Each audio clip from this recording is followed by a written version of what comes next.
नमस्कार दोस्तों, स्वागत है आपका हमारे YouTube चैनल एग्जामोफोबिया में। मैं धर्मेंद्र। जैसा कि आप लोग जानते हैं कि हमारे चैनल पर यूपी पीसीएस 2023 प्रिलिमिनरी एग्ज़ाम के लिए प्रिपरेशन की एक सीरीज़ चलाई जा रही है, जिस सीरीज़ में हम लोग विभिन्न संस्थानों के मॉडल टेस्ट पेपरों को सॉल्व कर रहे हैं। तो इन्हीं मॉडल टेस्ट पेपरों की सीरीज़ के अंतर्गत हम लोग ने दृष्टि IAS संस्थान के, GS वर्ल्ड संस्थान के और ध्येय IAS संस्थान के पेपरों को सॉल्व किया। आज मैं आपके लिए लेकर आया हूं दृष्टि IAS संस्थान का मॉडल टेस्ट पेपर 12।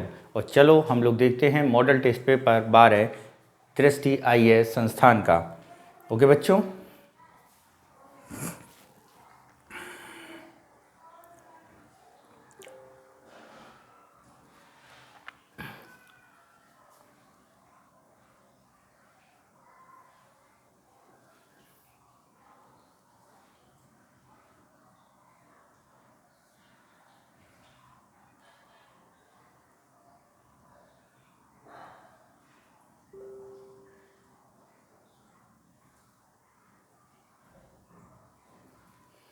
पहला क्वेश्चन देखते हैं हम लोग।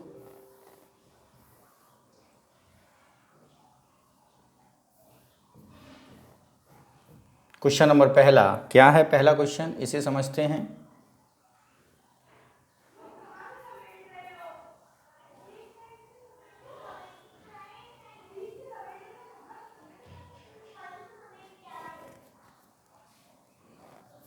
कलर ले लो।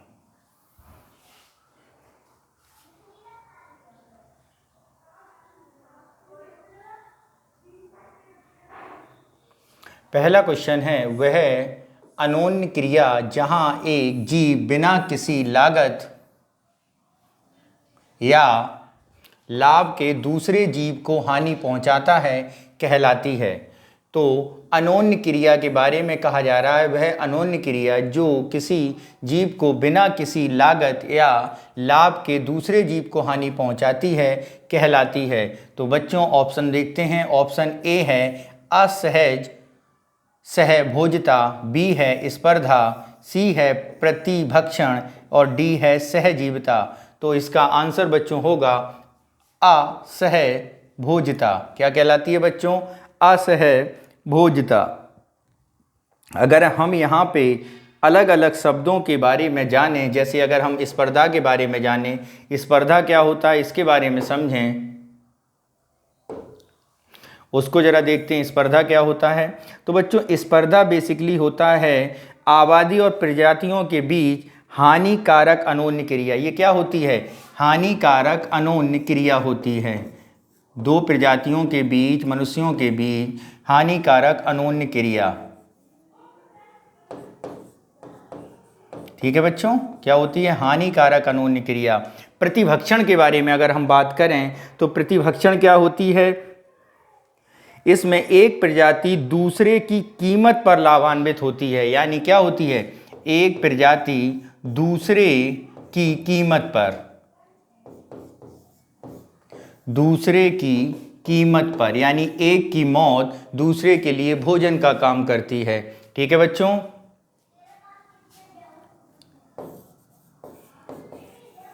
ठीक है, दूसरे की कीमत पर।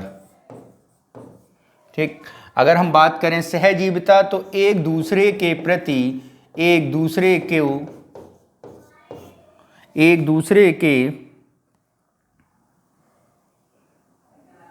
को लाभ पहुंचाते हुए जीवित रहते हैं, पहुंचाते हैं। जैसे आप देखते हैं बगुला जो भैंस के साथ या गाय के साथ चरता रहता है, ठीक है, बहुत सारी चीजें इसमें आती हैं। नेक्स्ट चलते हैं क्वेश्चन नंबर सेकंड पर और सेकंड समझते हैं क्या है। क्वेश्चन नंबर सेकंड क्या कह रहा है इसे समझते हैं। क्वेश्चन नंबर सेकंड कह रहा है निम्नलिखित में से कौन सा संविधान की एकात्मक विशेषता नहीं है? एकात्मक विशेषता क्या होती है, जरा पहले इस शब्द के बारे में जान लें। बच्चों भारतीय संविधान में दोनों प्रकार की व्यवस्थाओं को रेखांकित किया गया है। अब आप कहेंगे सर दोनों व्यवस्थाएं कौन सी हैं? तो दोनों, एक यानी आपकी संघात्मक व्यवस्था, ठीक है, और दूसरी आपकी एकात्मक व्यवस्था। ठीक है। अगर हम एकात्मक व्यवस्था के तौर पे बात करें, संघात्मक व्यवस्था में अगर हम बात कर लें तो इसमें स्टेट गवर्नमेंट और सेंटर गवर्नमेंट दोनों काम करते हैं, और एकात्मक व्यवस्था में केवल सेंटर गवर्नमेंट होती है। अब देखते हैं कौन सी एक व्यवस्था है, अखिल भारतीय सेवाएं। ये एक प्रकार के एकात्मक व्यवस्था का उदाहरण है। बिल्कुल बात सही है। जैसे आप समझते हैं आईएएस वगैरह, इन सब की नियुक्ति केंद्र सरकार के अंडर राष्ट्रपति के द्वारा ही की जाती है। राज्यपाल की नियुक्ति ये भी एकात्मक व्यवस्था का ही उदाहरण है, क्योंकि राज्यपाल हमारा केंद्र के एजेंट की तरह और राष्ट्रपति द्वारा नियुक्त एक व्यक्ति होता है। आपातकालीन प्रावधान ये भी आपका क्या है, एकात्मक व्यवस्था का ही एक उदाहरण है। और अगला एक बचा कठोर संविधान। तो बच्चों, संविधान की कठोरता या उसका लचीलापन होना ये किसी प्रकार के एकात्मक नहीं, ये संघात्मक व्यवस्था के लक्षण के तौर पे जाना जाता है। यानी इसका ऑप्शन डी हमारा सही उत्तर होगा। नेक्स्ट चलते हैं क्वेश्चन नंबर थर्ड समझते हैं क्या कह रहा है थर्ड।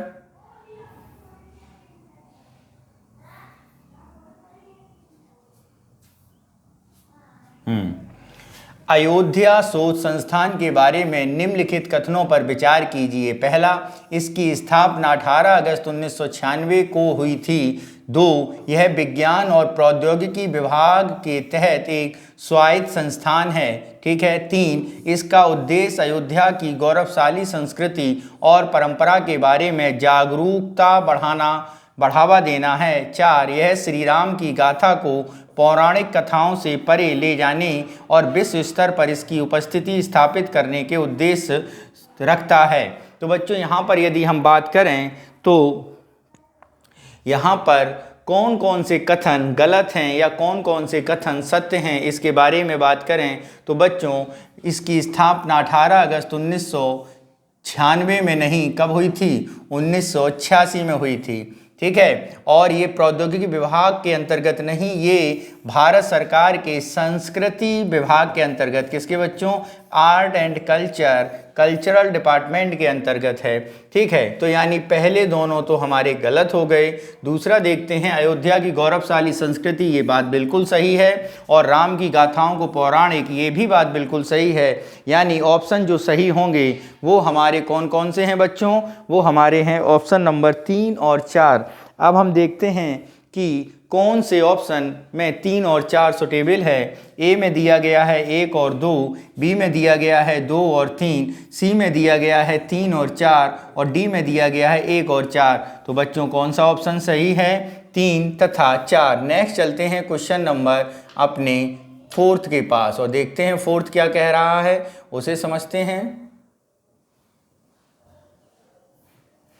नाइट्रेट्स वापस गैसीय नाइट्रोजन में परिवर्तन कहलाता है। ए, नाइट्रीकरण, बी, विनाइट्रीकरण और सी, स्वांगीकरण और डी, अमोनियाकरण। तो बच्चों, नाइट्रस का वापस गैसीय नाइट्रोजन में परिवर्तन विनाइट्रीकरण कहलाता है। क्या कहलाता है बच्चों, विनाइट्रीकरण। क्या कहलाता है बच्चों, विनाइट्रीकरण। नेक्स्ट क्वेश्चन नंबर 5th देखते हैं और उसे समझते हैं। वस्तु एवं सेवा कर जीएसटी अधिनियम किस संशोधन द्वारा लागू किया गया था। तो बच्चों जरा देखते हैं, संशोधन पे द्वारा पेश किया गया था। तो बच्चों वो ऑप्शन है ए 100वां, बी 101वां, सी 102वां, डी 103वां। तो वो अधिवेशन कौन सा था बच्चों, 101वां। कौन सा संशोधन, 101वां संविधान संशोधन किससे संबंधित है, जीएसटी से। किससे बच्चों, जीएसटी से, जिसके अंतर्गत आर्टिकल 264 ए भी ऐड किया गया है। क्या किया गया है, 264 ए ऐड किया गया है। इसके अलावा अगर हम इसके लागू करने की बात करें तो ये लागू हुआ था जीएसटी एक्ट 1 जुलाई 2017 को। कब लागू हुआ था, 1 जुलाई 2017 को ये लागू किया गया था। क्या किया गया था बच्चों, लागू किया गया था। नेक्स्ट क्वेश्चन पर चलते हैं। नेक्स्ट समझते हैं क्वेश्चन नंबर 6 पर चलें और समझते हैं 6। शुष्क और गर्म ग्रीष्म काल के साथ साथ आर्द्र और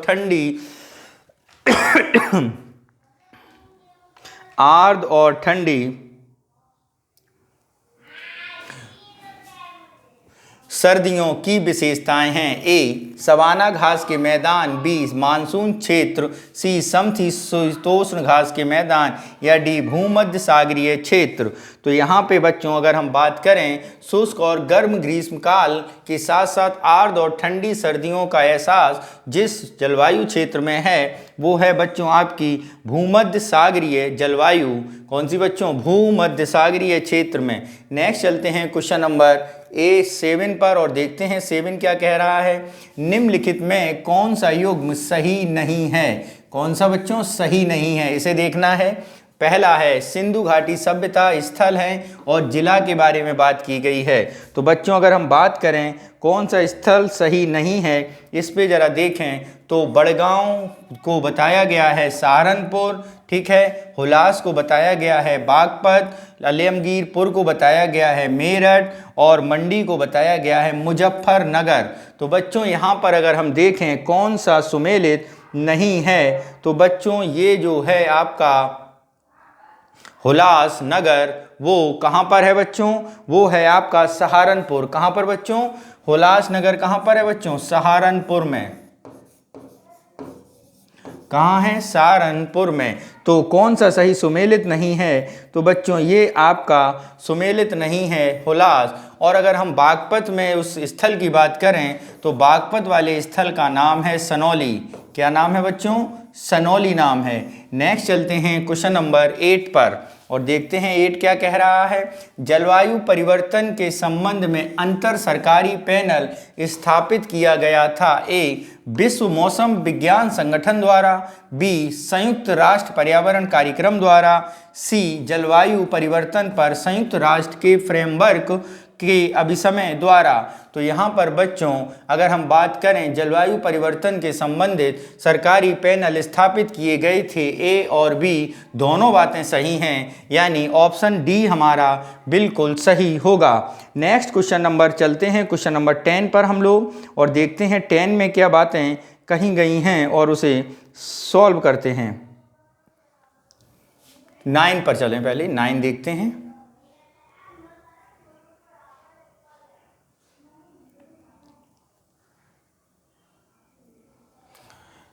प्रथम प्रशासनिक सुधार आयोग की अध्यक्षता किसने की थी? ऑप्शन ए मोरारजी देसाई ने, ऑप्शन बी के हनुमंतैया ने, या ऑप्शन सी श्री वीरप्पा मोइली, या ए और बी दोनों ने। तो बच्चों प्रथम प्रशासनिक सुधार की अगर हम बात करें तो प्रथम प्रशासनिक सुधार 1966 में हुई थी जिसकी अध्यक्षता मोरारजी देसाई और के हनुमंतई या दोनों ने की थी, यानी ऑप्शन नंबर डी हमारा सही होगा। नेक्स्ट चलते हैं क्वेश्चन नंबर, अगर हम वीरप्पा मोइली के बारे में बात करें तो ये द्वितीय प्रशासनिक सुधार आयोग के अध्यक्ष बनाए गए थे। किसके बच्चों? द्वितीय प्रशासनिक आयोग के अध्यक्ष। 2005 में बच्चों द्वितीय प्रशासनिक आयोग बना था, सेकेंड प्रशासनिक आयोग, उसके अध्यक्ष बनाए गए थे वीरप्पा मोइली। नेक्स्ट क्वेश्चन देखते हैं हम लोग क्वेश्चन नंबर 10 और उसे मिलाने की कोशिश करते हैं। तो क्वेश्चन नंबर 10 देखते हैं जिसमें क्या दिया गया है। सूची 1 को सूची 2 से सुमेलित करना है। क्या है इसे समझें। सूची 1 में कूट से सही उत्तर चुनिए। कैसा है देखते हैं। यूक्रेन, एक तरफ देश दिए गए हैं और एक तरफ राजधानी दी गई है और आपसे कहा गया है कि इसको सुटेबल बनाइए।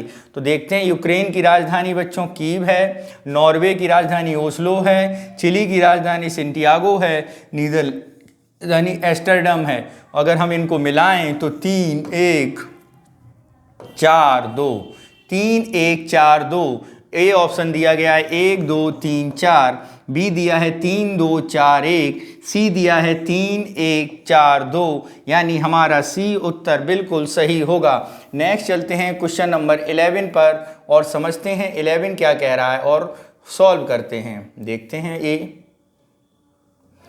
निम्नलिखित में कौन दो सुमेलित हैं? निम्नलिखित में कौन से दो सुमेलित हैं? ए सूरसेन महाजनपद हैं और राजधानी हैं। जैसा कि हम लोगों को किसके द्वारा? जैन धर्म के, बौद्ध धर्म के अगुंतर निकाय द्वारा। किसके बच्चों? अगुंतर निकाय द्वारा और जैन धर्म के भगवती सूत्र द्वारा। किसके द्वारा? भगवती सूत्र द्वारा ज्ञात है कि भारत 6वीं सदी में 16 महाजनपदों में बटा हुआ था। कितने? 16 महाजनपद। तो उन्हीं महाजनपदों में से 4 जनपद यहाँ दिए गए हैं और उनकी राजधानियाँ दी गई हैं। तो बताना है इनमें से कौन से जनपद सही सुमेलित हैं। जैसे सूरसेन, इनकी राजधानी मथुरा थी, ये बिल्कुल सही है। कौशल, इनकी राजधानी वत्स बताई गई है, जबकि इनकी राजधानी कहाँ पे थी बच्चों? इनकी राजधानी कौशाम्बी थी। कहाँ पे थी बच्चों? कौशाम्बी थी। ठीक है। ऐसे ही काशी, काशी की राजधानी श्रावस्ती नहीं, उसकी राजधानी बनारस थी बच्चों। कहाँ थी?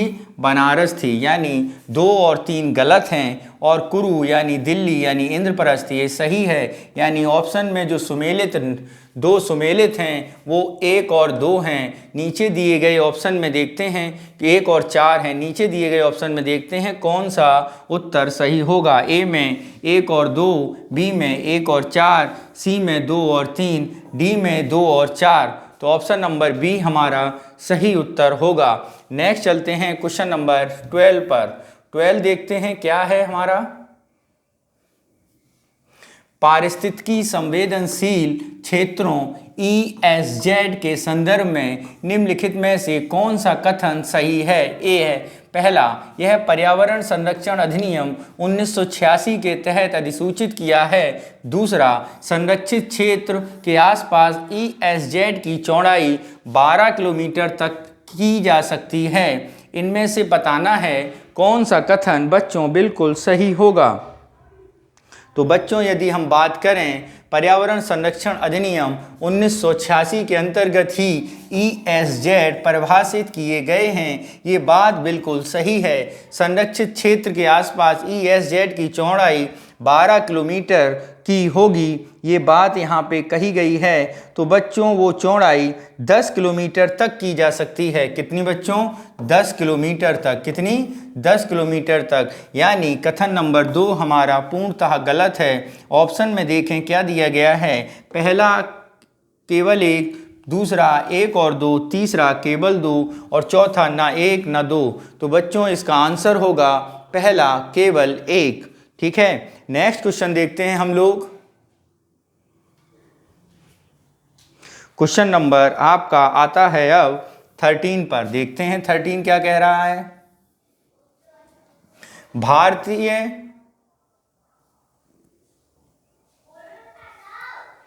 संविधान का कौन सा अनुच्छेद अंतरराज्यीय परिषद की स्थापना से संबंधित है? Option A 262, option B 263, option C 261 या ऑप्शन डी 264। तो अंतरराज्यीय परिषद के गठन के बारे में जिस संविधान के जिस आर्टिकल में बोला गया है उसके बारे में अगर हम बात करें तो वो होगा आपका 263। कौन सा बच्चों?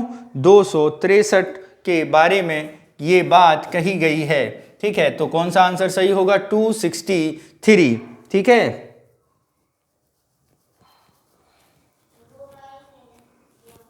नेक्स्ट क्वेश्चन नंबर 14 पर देखते हैं।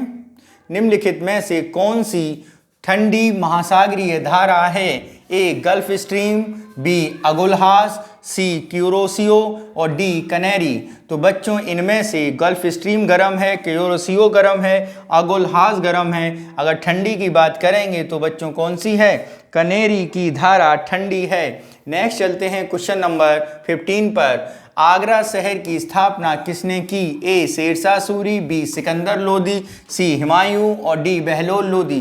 तो आगरा की स्थापना बच्चों सिकंदर लोदी ने की थी। अब जरा इसे समझते हैं सिकंदर लोदी ने कब की और क्यों की। इसके बारे में अगर जानना है बच्चों तो सिकंदर लोदी ने आगरा की स्थापना 1504 में की थी। कब की थी? 1504 में की थी। वो आगरा को उसने खेवर दर्रे से आने वाले आक्रमणों के लिए बार बार उसे राजस्थान जाना पड़ता था, जिसके कारण उसे काफ़ी असुविधा महसूस हो रही थी। तो उसने क्या किया? उसने आगरा के समीप राजस्थान बॉर्डर पर यमुना नदी के किनारे एक शहर बसाने की सोची। उस शहर का नाम क्या पड़ा बच्चों? आगरा पड़ा। नेक्स्ट चलते हैं हम अगले पॉइंट पर। Question number 16। और उसे समझते हैं। निम्नलिखित में से कौन सी आक्रामक विदेश प्रजाति है? देखते हैं। पहला है कांग्रेस घास, बी नील पर्च, और डी सी जलकुंभी, और डी है उपरोक्त सभी। तो बच्चों ये सभी क्या हैं? आपकी आक्रामक विदेशी प्रजातियां ही हैं घास की। नेक्स्ट चलते हैं क्वेश्चन नंबर 17 पर और उसे समझते हैं 17 क्या कह रहा है।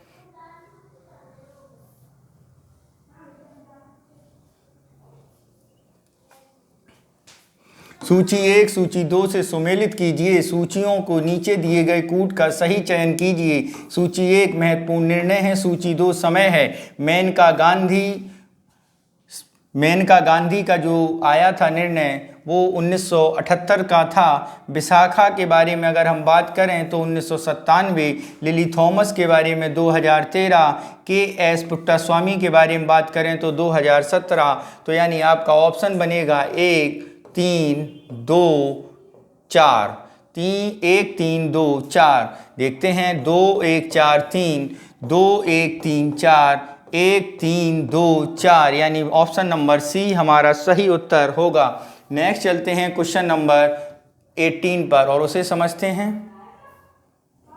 कील नहर किन दो समुद्रों को जोड़ती है? ऑप्शन ए कैस्पियन सागर और काला सागर, ऑप्शन बी उत्तरी सागर और बाल्टिक सागर, ऑप्शन सी लाल सागर और भूमध्य सागर, ऑप्शन डी उपरोक्त में से कोई नहीं। तो बच्चों कील नहर उत्तरी सागर और बाल्टिक सागर को जोड़ती है। किसे बच्चों?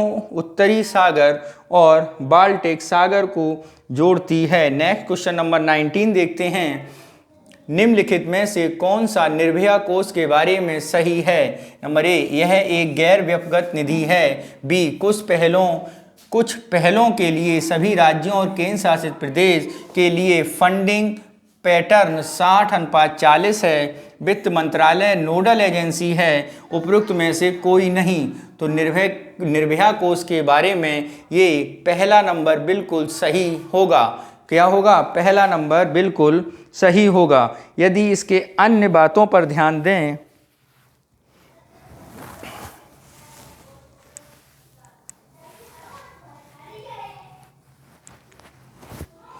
तो सभी राज्यों की जो ये 60-40 का रेशियो है ये सभी राज्यों के नहीं है। जैसे जो मैदानी राज्य हैं वहाँ तो 60-40 है, पर्वतीय राज्यों में ये 90 और 10 के अनुपात में है। ठीक है बच्चों। नेक्स्ट चलते हैं क्वेश्चन नंबर 20 पर और 20 समझते हैं क्या है।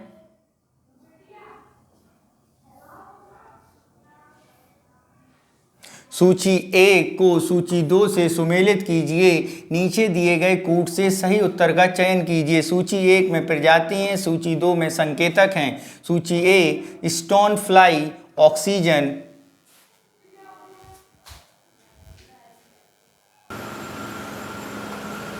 आगे देखते हैं हम लोग क्वेश्चन नंबर 20 और 20 में देखा है क्या दिया गया है। सूची 1 और सूची 2 दी गई हैं जिसके अंतर्गत उनमें हमें सम्मिलित कीजिए। सूचियों के नीचे कूट सही उत्तर चयन कीजिए। सूची 1 में प्रजातियां हैं, सूची 2 में संकेतक हैं। स्टोन फ्लाई ऑक्सीजन का उत्सर्जन करती है, काई लवणीय मिट्टी बनाती है, ग्रीसवुड अम्लीय मिट्टी की तरह होती है, लाइकेन सल्फर डाइऑक्साइड होता है। तो ऑप्शन में मिलाएं तो 1 2 3 और 4 हो जाएगा। ऑप्शन ए देखें 1 3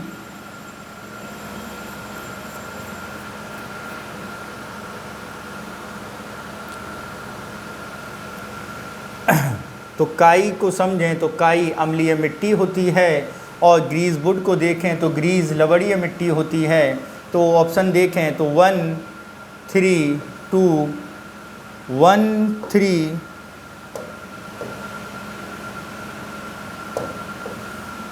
1 3 2 और 4। Option A 1 3 2 4, option B 1 2 3 4, option C 2 3 4 1, option D 4 3 2 1।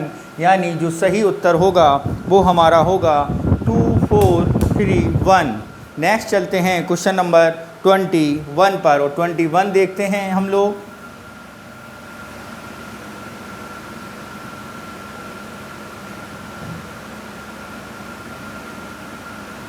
क्या है? निम्नलिखित में से राष्ट्रपति की शक्तियों के संबंध में कौन सा कथन सही है? पहला है, इनकी पूर्व अनुमति के बिना संसद में कोई विधेयक प्रस्तावित नहीं किया जा सकता। वह मृत्युदंड को क्षमा में कर सकता है, लेकिन वह कोर्ट के मार्शल द्वारा दोषी ठहराए गए व्यक्ति को क्षमादान नहीं दे सकता। तो बच्चों, जैसा कि हम लोग जानते हैं कि हमारे राष्ट्रपति के पास क्षमादान शक्ति है, जिसमें वो किसी भी कोर्ट, चाहे वो सिविल कोर्ट हो, चाहे वो आर्मी के मार्शल कोर्ट हो, क्या दे सकता है? क्षमादान दे सकता है। यानी सेकंड स्टेटमेंट हमारा गलत हुआ।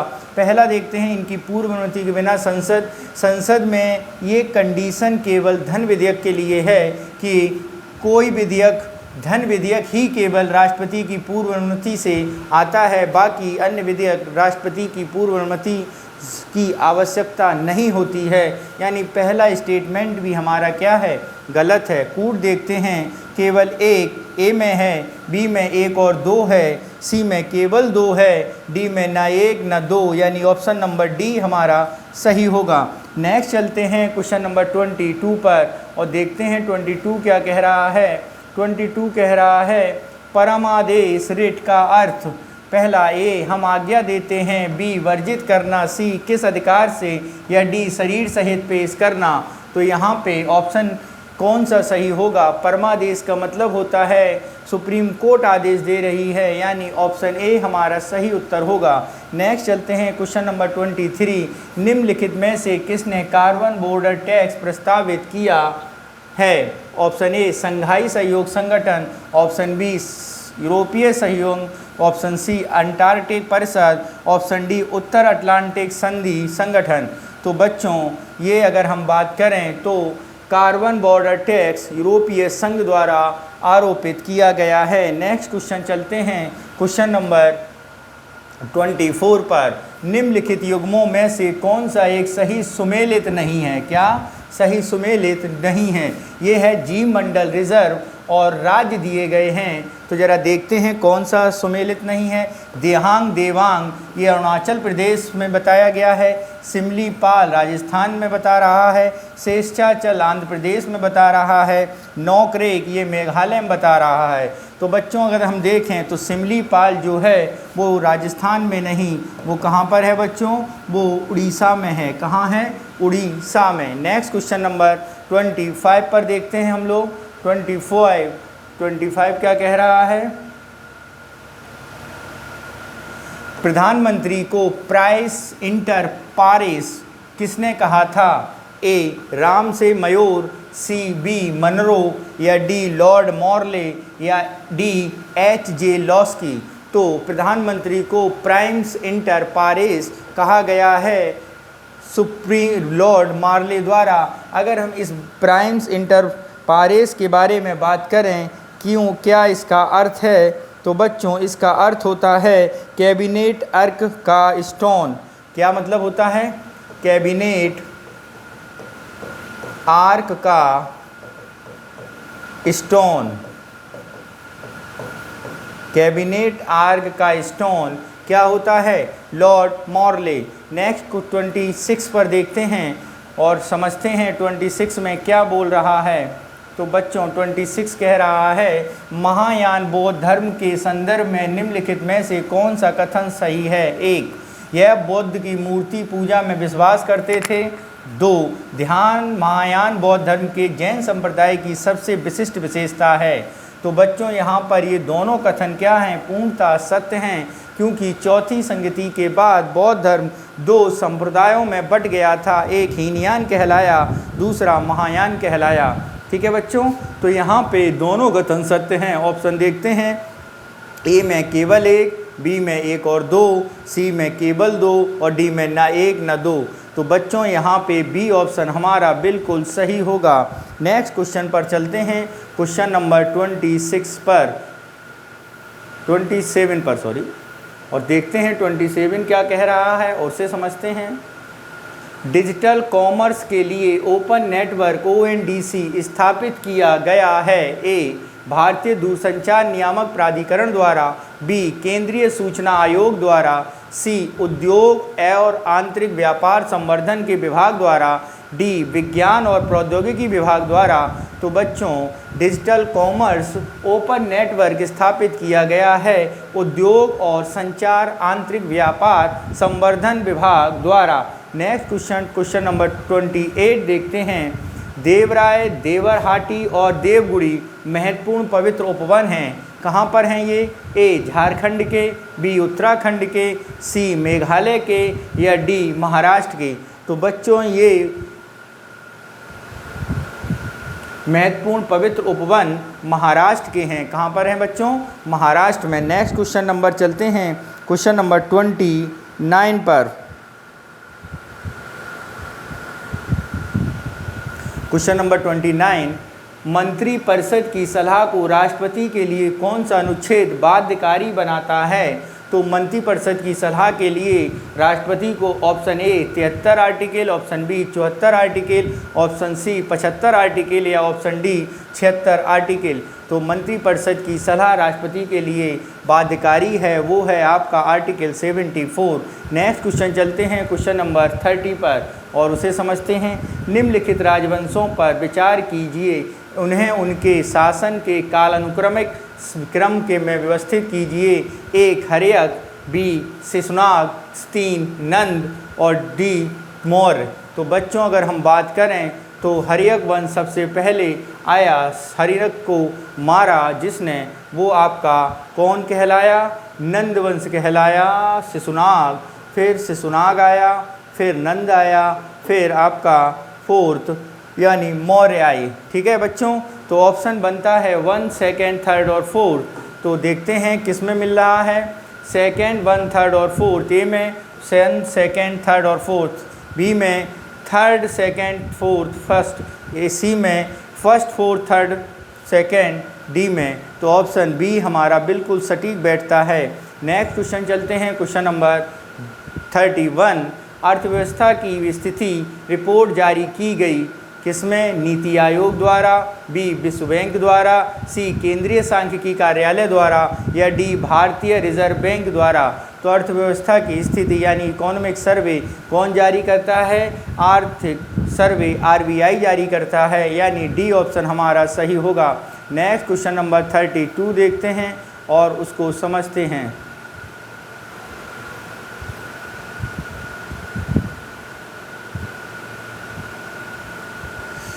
लुप्त प्राय प्रजातियों को अंतर्राष्ट्रीय व्यापार पर अभिसमय सिटीज़ के संदर्भ में निम्नलिखित में से कौन से कथन सही हैं? इससे व्यावसंगठन अभिसमय के नाम से भी जाना जाता है।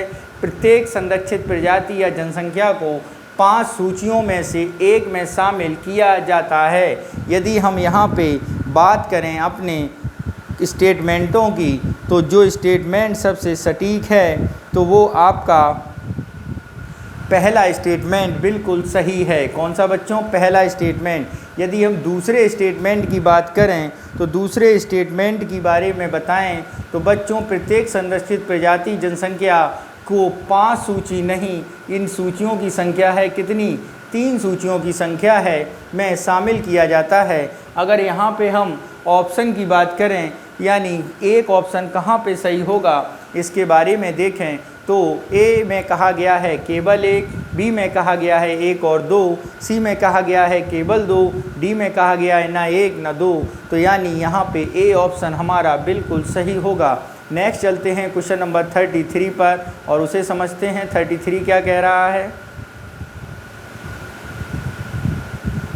33 कह रहा है निम्नलिखित में से कौन शहरी सरकार का एक प्रकार है? ए छावनी बोर्ड, बी टाउनशिप, सी पोर्ट ट्रस्ट या डी उपरोक्त में से सभी। क्या बच्चों? निम्नलिखित में से बताना है कौन सरकार का शहरी सरकार का प्रकार है। तो बच्चों ये सारे आपके सिटियों में पाए जाते हैं, यानी आपका ऑप्शन नंबर डी सही होगा। नेक्स्ट चलते हैं क्वेश्चन नंबर 34 पर और उसे समझते हैं।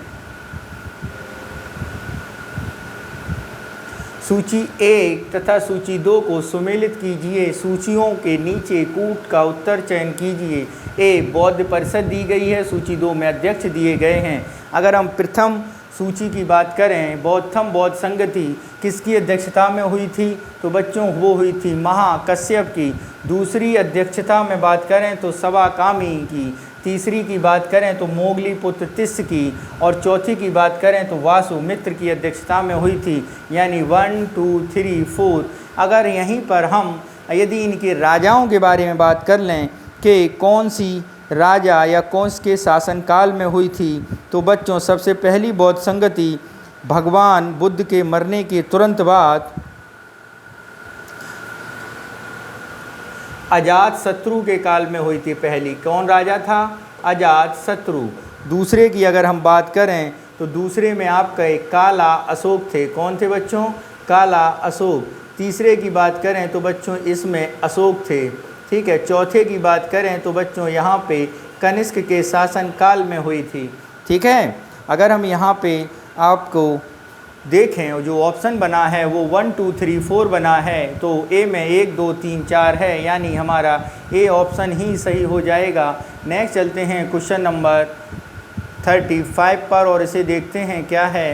तो बच्चों 35 कह रहा है विजय दिवस मनाया जाता है ए 15 दिसंबर को, बी 16 दिसंबर को, सी 17 दिसंबर को या डी 18 दिसंबर को। तो बच्चों विजय दिवस मनाया जाता है भारत का पाकिस्तान पर 1972 में युद्ध के दौरान भारत की विजय पर, यानी बांग्लादेश के में पाकिस्तानी सेना के आत्मसमर्पण के दिन। तो वो दिन था 16 दिसंबर, यानी हमारा विजय दिवस 16 दिसंबर को मनाया जाता है।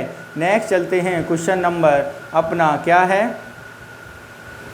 क्वेश्चन नंबर है आपका 36 और उसे समझते हैं। 36 क्या कह रहा है? निम्नलिखित में से कौन सा सही सुमेलित है? ऑप्शन ए लंदन समुद्री प्रदूषण, रॉटरडम वनस्पतियों और जीवों का अवैध व्यापार, स्टॉकहोम अनवरत जैविक प्रदूषक, बेसल ग्रीन हाउस गैसें। तो बच्चों यहाँ पे अगर हम बात करें कौन सा उत्तर सही है इसके बारे में, तो ऑप्शन ए 1 और 2, ऑप्शन बी 1 और 3, ऑप्शन सी 3 और 4 और ऑप्शन डी 2 और 4। तो यहाँ पर जो ऑप्शन सही होगा वो होगा लंदन समुद्री प्रदूषण से और स्टॉकहोम अनवरत जैविक प्रदूषण से ग्रसित हैं, यानी 1 और 3, यानी आपके बी ऑप्शन बिल्कुल सही होंगे। नेक्स्ट चलते हैं, अगर समझते हैं इसके बारे में और अगर आप समझना चाहते हैं तो बेसल अभिसमय आपका समुद्री कचरे के अंतर्गत ही है। किसके कारण? समुद्री कचरे के अंतर्गत ही है। नेक्स्ट चलते हैं क्वेश्चन नंबर 37 पर और समझते हैं संघ लोक सेवा आयोग के संबंध में निम्नलिखित में से कौन सा कथन सही है? यूपीएससी के अध्यक्ष या सदस्य का संविधान में उल्लेखित के आधार पर ही पद से हटाया जा सकता है। ठीक है। यूपीएससी के सदस्य राज्य सरकार के साथ भविष्य के रोजगार के लिए पात्र हैं, यानी दूसरा स्टेटमेंट बिल्कुल गलत है जबकि पहला स्टेटमेंट बिल्कुल सही है, यानी ए ऑप्शन हमारा क्या होगा यहाँ पे सही? नीचे दिए गए कूट में सही बताइए। तो आपका स्टेटमेंट जो पहला था वो सही था और स्टेटमेंट जो दूसरा था वो रॉन्ग था, यानी केवल एक ए में है। तो हमारा आंसर क्या होगा? केवल ए सही होगा। नेक्स्ट चलते हैं क्वेश्चन नंबर 38 पर और उसे समझते हैं। निम्नलिखित युद्धों पर विचार कीजिए और उन्हें कालानुक्रमिक क्रम में व्यवस्थित कीजिए। ए चंदावर का युद्ध, बी सामूगढ़ का युद्ध, सी हाइडेस्पेस का युद्ध या डी 10 राग युद्ध। तो बच्चों सबसे पहले कौन सा युद्ध हुआ था? 10 राग युद्ध हुआ था, जिसका ऋग्वेद के किस मंडल में है? तो ऋग्वेद की अगर हम मंडल की बात करें तो ये ऋग्वेद के 7वें मंडल में वर्णित है। किसमें बच्चों? ऋग्वेद के 7वें मंडल में। ठीक है। ऋग्वेद के 7वें मंडल में वर्णित है। तो सबसे पहले आपका 10 राग युद्ध हुआ था, फिर आपका हाइडेस्पस युद्ध हुआ था। ठीक है। जो और फिर आपका चंदावर का युद्ध हुआ था और फिर आपका सामूगढ़ का युद्ध हुआ था, यानी 4 3 1 और 2। 4 3 1 2 कहाँ पे मिलेंगे? ऑप्शन ए 4 3 1 2, यानी हमारा ए उत्तर सही होगा। नेक्स्ट चलते हैं क्वेश्चन नंबर 39 पर और उसे समझते हैं। 39 क्या कह रहा है?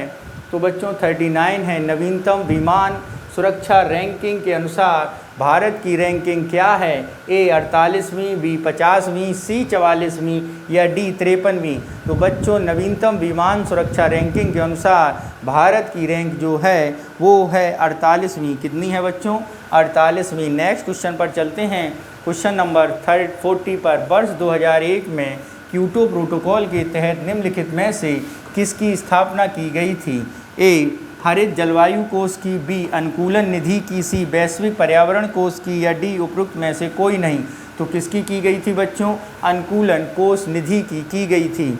नेक्स्ट चलते हैं क्वेश्चन नंबर 41 पर निम्नलिखित में से कौन सा संवैधानिक निकाय है? ए राष्ट्रीय अनुसूचित जाति आयोग, बी राष्ट्रीय महिला आयोग, सी राष्ट्रीय अल्पसंख्यक आयोग या डी राष्ट्रीय मानवाधिकार आयोग। तो ये की गई थी बच्चों राष्ट्रीय अनुसूचित जाति आयोग द्वारा। नेक्स्ट चलते हैं क्वेश्चन नंबर 42 पर और उसे समझते हैं। सत्यमेव जयते शब्द किस उपनिषद से लिया गया है? तो बच्चों सत्यमेव जयते शब्द आपका ए में कठोपनिषद है, बी में जाबाल उपनिषद है, सी में मुंडोकोपनिषद है और डी में छंदोग्य उपनिषद है। तो सत्यमेव जयते आपका मुंडोको उपनिषद से लिया गया है। नेक्स्ट क्वेश्चन पर चलते हैं और नेक्स्ट क्वेश्चन है हमारा 43, उसे समझते हैं। दिसंबर 2022 में निम्नलिखित में से किसने नेपाल के नए प्रधानमंत्री के तौर पर शपथ ली? ए केपी शर्मा ओली, बी झालानाथ रखाना, सी पुष्पकमल दहल या डी सुशील कोइराला। तो बच्चों दिसंबर 2022 में नेपाल के नए प्रधानमंत्री के रूप में जिस व्यक्ति ने शपथ ली उसका नाम है पुष्पकमल दहल ने। नेक्स्ट चलते हैं क्वेश्चन नंबर 44 पर और उसे समझते हैं। साइलेंट वैली आंदोलन के बारे में निम्नलिखित में से कौन सा सही है? नंबर ए इसे उत्तराखंड सरकार द्वारा लॉन्च किया गया था। यह इलेक्ट्रॉनिक कचरे के निपटने के लिए एक पहल थी। इसकी शुरुआत केरल के सदाबहार वर्षा वन की रक्षा के लिए हुई थी। इसकी शुरुआत 1956 में केंद्र सरकार ने की थी। तो बच्चों साइलेंट वैली के संबंध में जो ये कथन हैं इनमें से केवल विकल्प सी ही हमारा सही है। ठीक है, बाकी अगर हम बात करें इस आंदोलन की शुरुआत की तो ये आंदोलन आपका 1983 में हुआ था। कब हुआ था? 1983 में। नेक्स्ट चलते हैं क्वेश्चन नंबर 45 पर और उसे समझते हैं।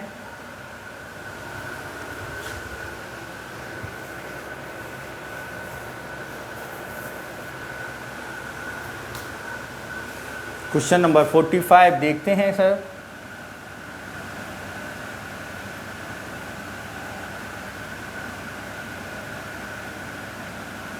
भारतीय संविधान के बारे में निम्नलिखित कथनों पर विचार कीजिए। भारत का महान्यायवादी देश का सर्वोच्च विधि अधिकारी होता है। ठीक है, नीति आयोग ने न तो संविधान निकाय और न ही वैधानिक निकाय है। 2, 3 राष्ट्रीय मानवाधिकार आयोग में 3 सदस्य और एक अध्यक्ष होता है। संथानम समिति ने केंद्रीय सूचना आयोग की स्थापना की सिफारिश की थी। तो बच्चों देखते हैं निम्नलिखित में से कौन कौन सी बातें सही हैं और उन्हें समझते हैं। तो बच्चों यदि हम बात करें, सर्वोच्च महान्यायवादी सर्वोच्च विधि अधिकारी होता है जिसकी नियुक्ति आर्टिकल 76 के अंतर्गत राष्ट्रपति द्वारा की जाती है। दूसरा स्टेटमेंट है नीति आयोग से संबंधित। तो नीति आयोग कोई भी कॉन्स्टिट्यूशनल बॉडी नहीं है और ना किसी प्रकार का आपका लीगल बॉडी है, यानी ये आपका कौन सा हो गया? 2 भी स्टेटमेंट सही है। अगर हम मानवाधिकार आयोग के बारे में बात करें तो मानवाधिकार आयोग में टोटल सदस्य जो होते हैं उनकी संख्या कितनी होती है? 5 होती है। कितनी होती है? 5 सदस्यीय होता है, जबकि यहाँ पे 4 ही हो रहे हैं। तीसरी अगर चौथी बात करें तो संथानम आयोग ने CBC की स्थापना के बारे में सिफारिश की।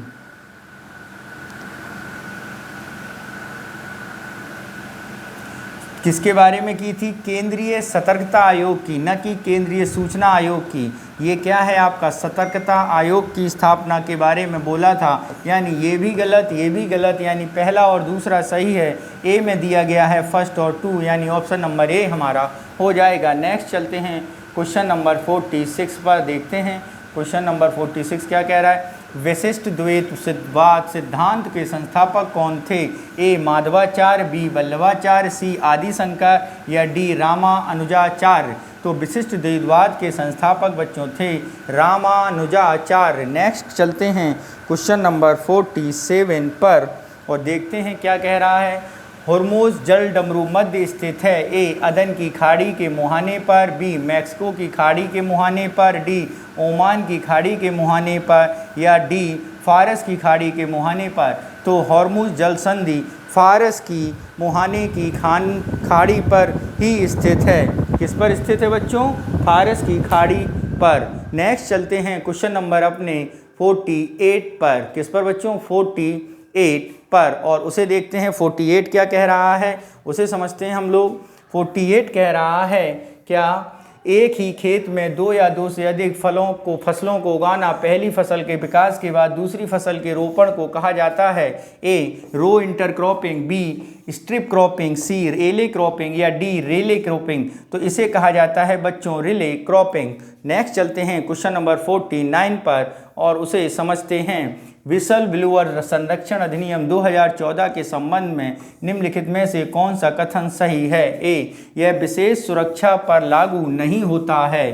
ठीक है। दो प्रकटीकरण केवल लिखित रूप से किया जा सकता है। तो बच्चों यहाँ पर पहला स्टेटमेंट बिल्कुल सही है। जो आपकी इंटरनल सिक्योरिटी की बातें हैं उनके लिए ये नियम लागू नहीं होगा, बल्कि दूसरी अगर हम बात करें प्रकटीकरण पर, ये नियम लिखित या मौखिक दोनों तरह से किया जा सकता है। यानी ऑप्शन नंबर 2 हमारा गलत है स्टेटमेंट। नीचे दिए गए कूट में सही उत्तर का चयन करना है। तो ए में केवल 1 दिया गया है, बी में 1 और 2 हैं, सी में केवल 2 हैं, डी में न 1 न 2। तो ऑप्शन नंबर ए हमारा सही होगा। नेक्स्ट क्वेश्चन नंबर चलते हैं 50 पर और देखते हैं क्या है। मौर्य राजा बिंदुसार किस संप्रदाय से धर्म के अनुयायी थे? नंबर ए अजीबक के, बी जैन धर्म के, सी बौद्ध धर्म के या डी ब्राह्मणवाद के। तो बिंदुसार संप्रदाय के बारे में अगर बात करें तो वो जीवन के अंतिम चरणों में अजीबक हो गए थे। नेक्स्ट चलते हैं क्वेश्चन नंबर 51 पर। निम्नलिखित में से किसने वर्ष 2022 को आधारभूत भुखमरी का वर्ष कहा है? ए संयुक्त राष्ट्र विकास खाद्य कार्यक्रम ने, बी संयुक्त राष्ट्र विकास कार्यक्रम ने, सी वेल्थ हंगर हेल्प ने या डी संयुक्त राष्ट्र आर्थिक विकास सामाजिक परिषद ने। तो किसने कहा है बच्चों? अभूतपूर्व भुखमरी के लिए संयुक्त राष्ट्र विश्व खाद्य कार्यक्रम द्वारा। नेक्स्ट चलते हैं क्वेश्चन नंबर 52 पर और उसे समझते हैं। Green rating for integrated habitat assessment गिरा विकसित किया गया था। ऑप्शन ए ऊर्जा और संसाधन द्वारा, ऑप्शन बी ऊर्जा दक्षता ब्यूरो द्वारा, ऑप्शन सी विद्युत नियामक आयोग द्वारा, ऑप्शन डी उपरोक्त में से कोई नहीं। तो यहाँ पे अगर हम बात करें green rating for integrated habitat assessment विकसित किया गया था ए ऊर्जा और संसाधन संस्थान द्वारा। नेक्स्ट चलते हैं क्वेश्चन नंबर 53 पर। सबसे पहले लोकपाल की संस्था किस देश में बनाई गई थी? तो बच्चों सबसे पहले ऑप्शन दिया गया है France, option B Sweden, option C Australia और ऑप्शन डी कनाडा। तो बच्चों यहाँ पे अगर हम बात करें सबसे पहले ओम्बेड्समैन संस्था के रूप में लोकपाल को बनाया गया था और जहाँ पे बना था वो कौन सा देश है? वो बच्चों है स्वीडन। यहाँ पर 1809 में ही आपका लोकपाल जैसा कॉन्सेप्ट बन गया था। नेक्स्ट चलते हैं क्वेश्चन नंबर 54 पर और देखते हैं 54 में क्या बातें कही गई हैं।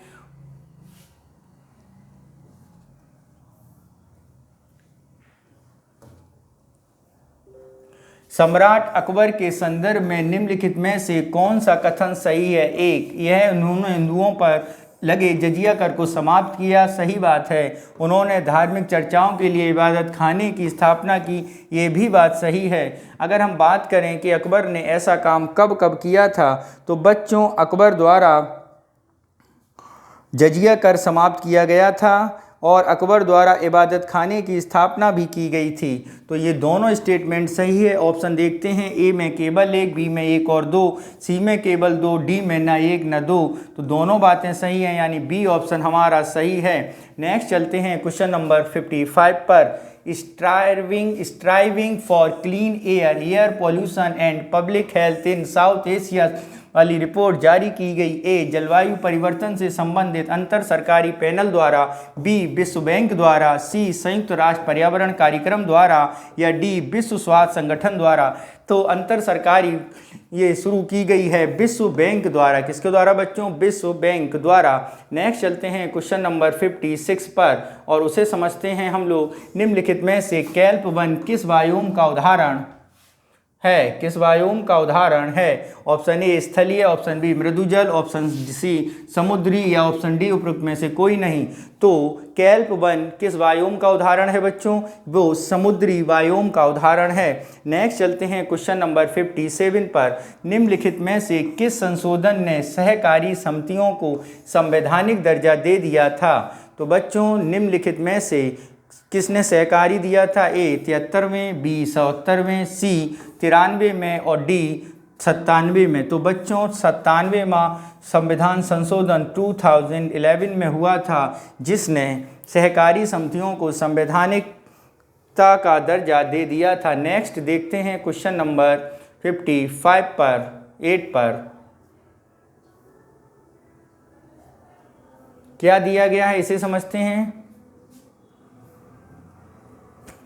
सूची 1 को सूची 2 से सुमेलित कीजिए और कूट का सही उत्तर चुनिए। ए में राजवंश है, बी में राजधानी है। ए पल्लव की राजधानी बच्चों अगर हम बात करें तो पल्लवों की राजधानी कांची थी, चालुक्यों की राजधानी बादामी थी, ठीक है, चंदेलों की राजधानी खजुराहो थी और काकतीय की राजधानी वारंगल थी। ऑप्शन अगर हम मिलाएं तो बच्चों बनेगा 2, 1, 4 और 3। 2, 1, 4, 3 ए में है, 2, 1, 4, 3 यानी ऑप्शन नंबर ए हमारा सही उत्तर हो गया। नेक्स्ट चलते हैं क्वेश्चन नंबर 59 पर और देखते हैं 59 क्या कह रहा है। मीथेन के बारे में निम्नलिखित कथनों पर विचार कीजिए। इसमें कार्बन परमाणु के 5 हाइड्रोजन परमाणु होते हैं। तो बच्चों अगर मीथेन का ग्रुप देखें तो CH4, तो हाइड्रोजन के कितने हैं? 1, 4 हैं और वो कह रहा है 5, तो ये तो गलत हो गया। नेक्स्ट चलते हैं। एक शक्तिशाली ग्रीन हाउस गैस है, ये बात बिल्कुल सही है। वह अपने जीवन काल के पहले 20 वर्षों में कार्बन डाइऑक्साइड की तापक शक्ति से 80 गुना अधिक है, ये भी बात सही है। यह क्षोभमंडलीय ओजोन के उत्पादन को हतोत्साहित करता है, ये बात गलत है।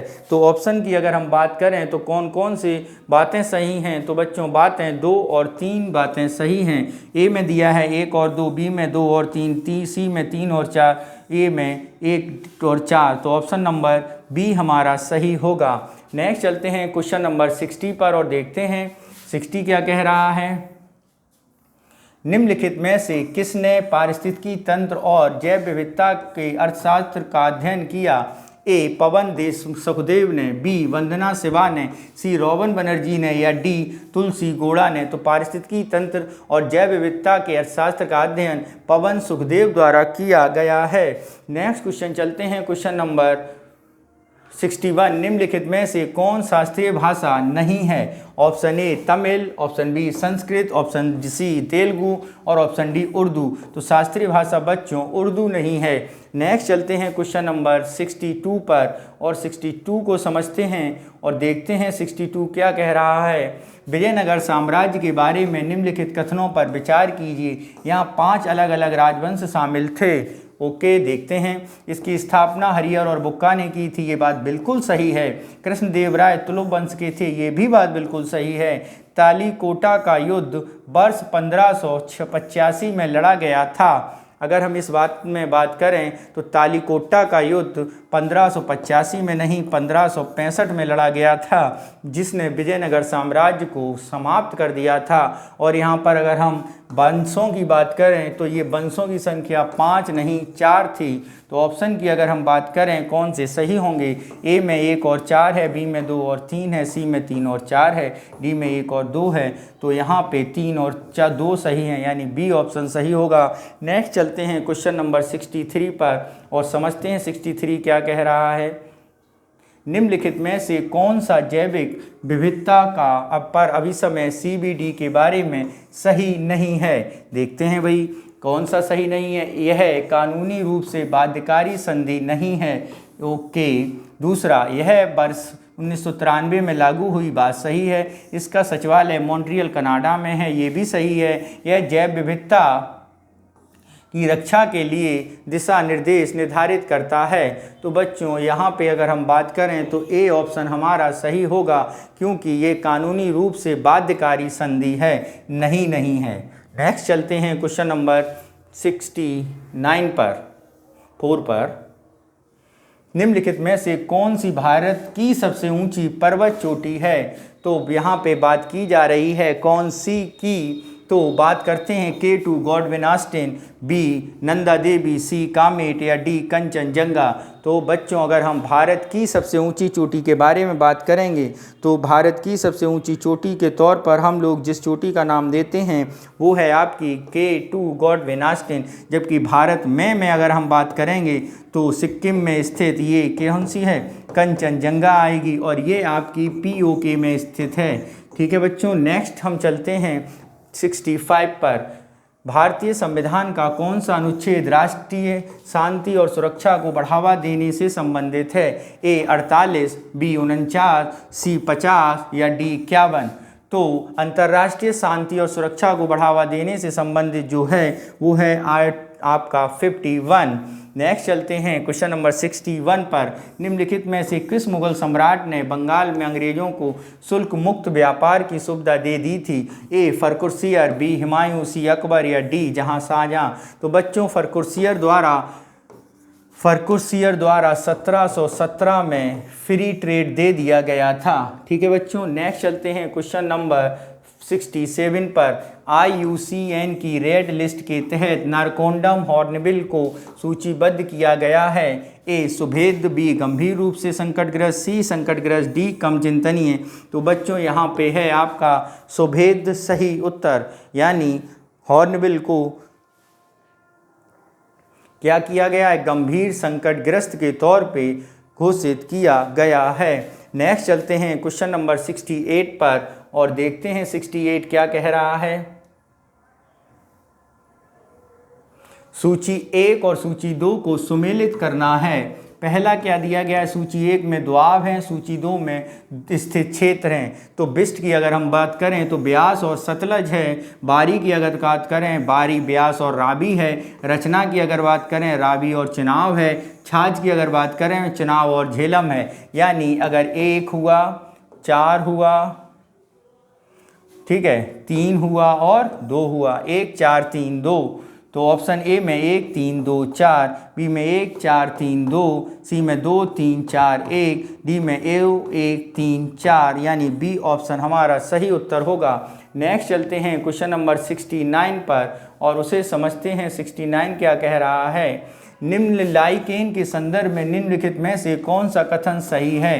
ए प्रदूषित क्षेत्रों में नहीं उगते हैं, 2 यह सहजीवी सहवास हैं। तो इनमें से बात करें तो बच्चों ये दोनों बातें बिल्कुल सत्य हैं, यानी हमारे केवल एक नहीं दोनों कथन सही होंगे, यानी सही उत्तर बी होगा। नेक्स्ट चलते हैं क्वेश्चन नंबर 70 और उसे समझते हैं। भारत में चिश्तिया सूफी सिलसिला के स्थापित किया गया था निजामुद्दीन औलिया द्वारा, शेख सलीम चिश्ती द्वारा, ख्वाजा मोइनुद्दीन चिश्ती द्वारा या ख्वाजा बहिउद्दीन द्वारा।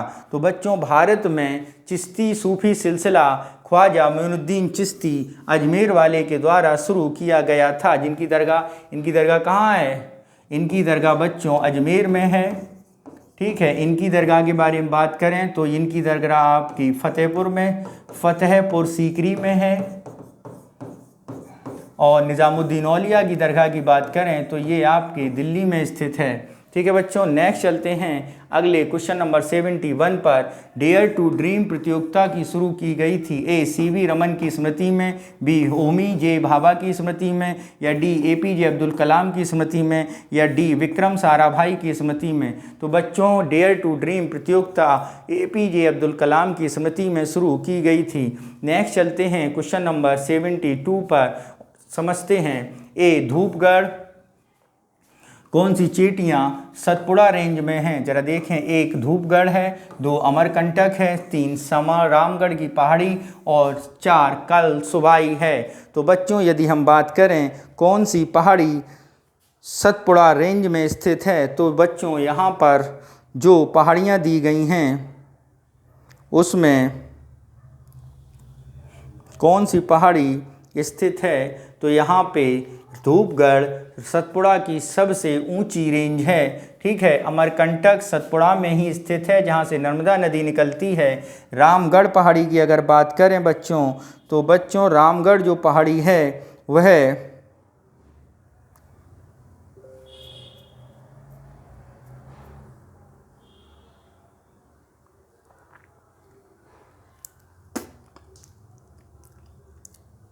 ठीक है।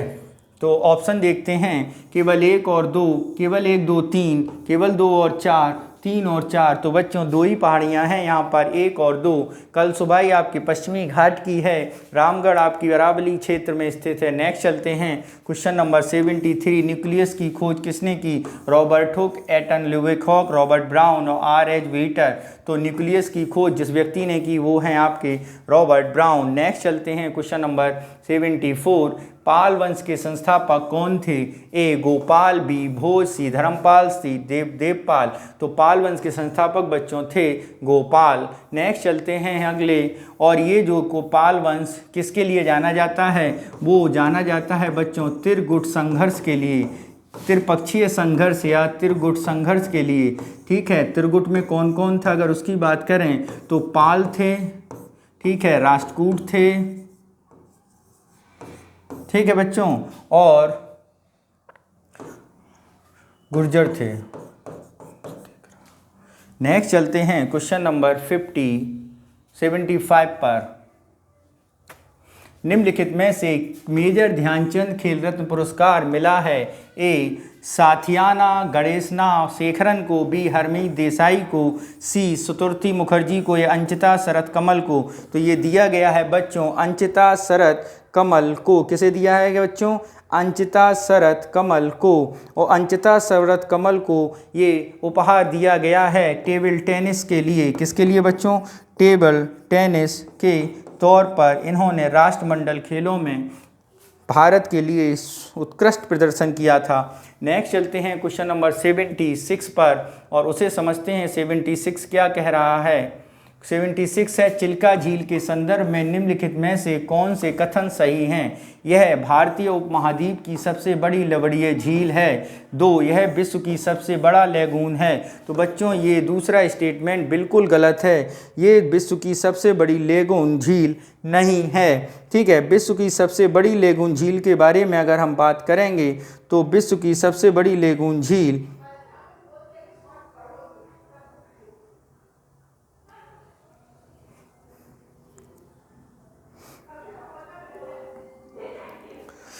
ए केवल 1, बी 1 और 2, सी केवल 2 और डी न 1 न 2। तो बच्चों 1 सही है। नेक्स्ट चलते हैं क्वेश्चन नंबर 77 पर और उसे समझते हैं 77 क्या कह रहा है।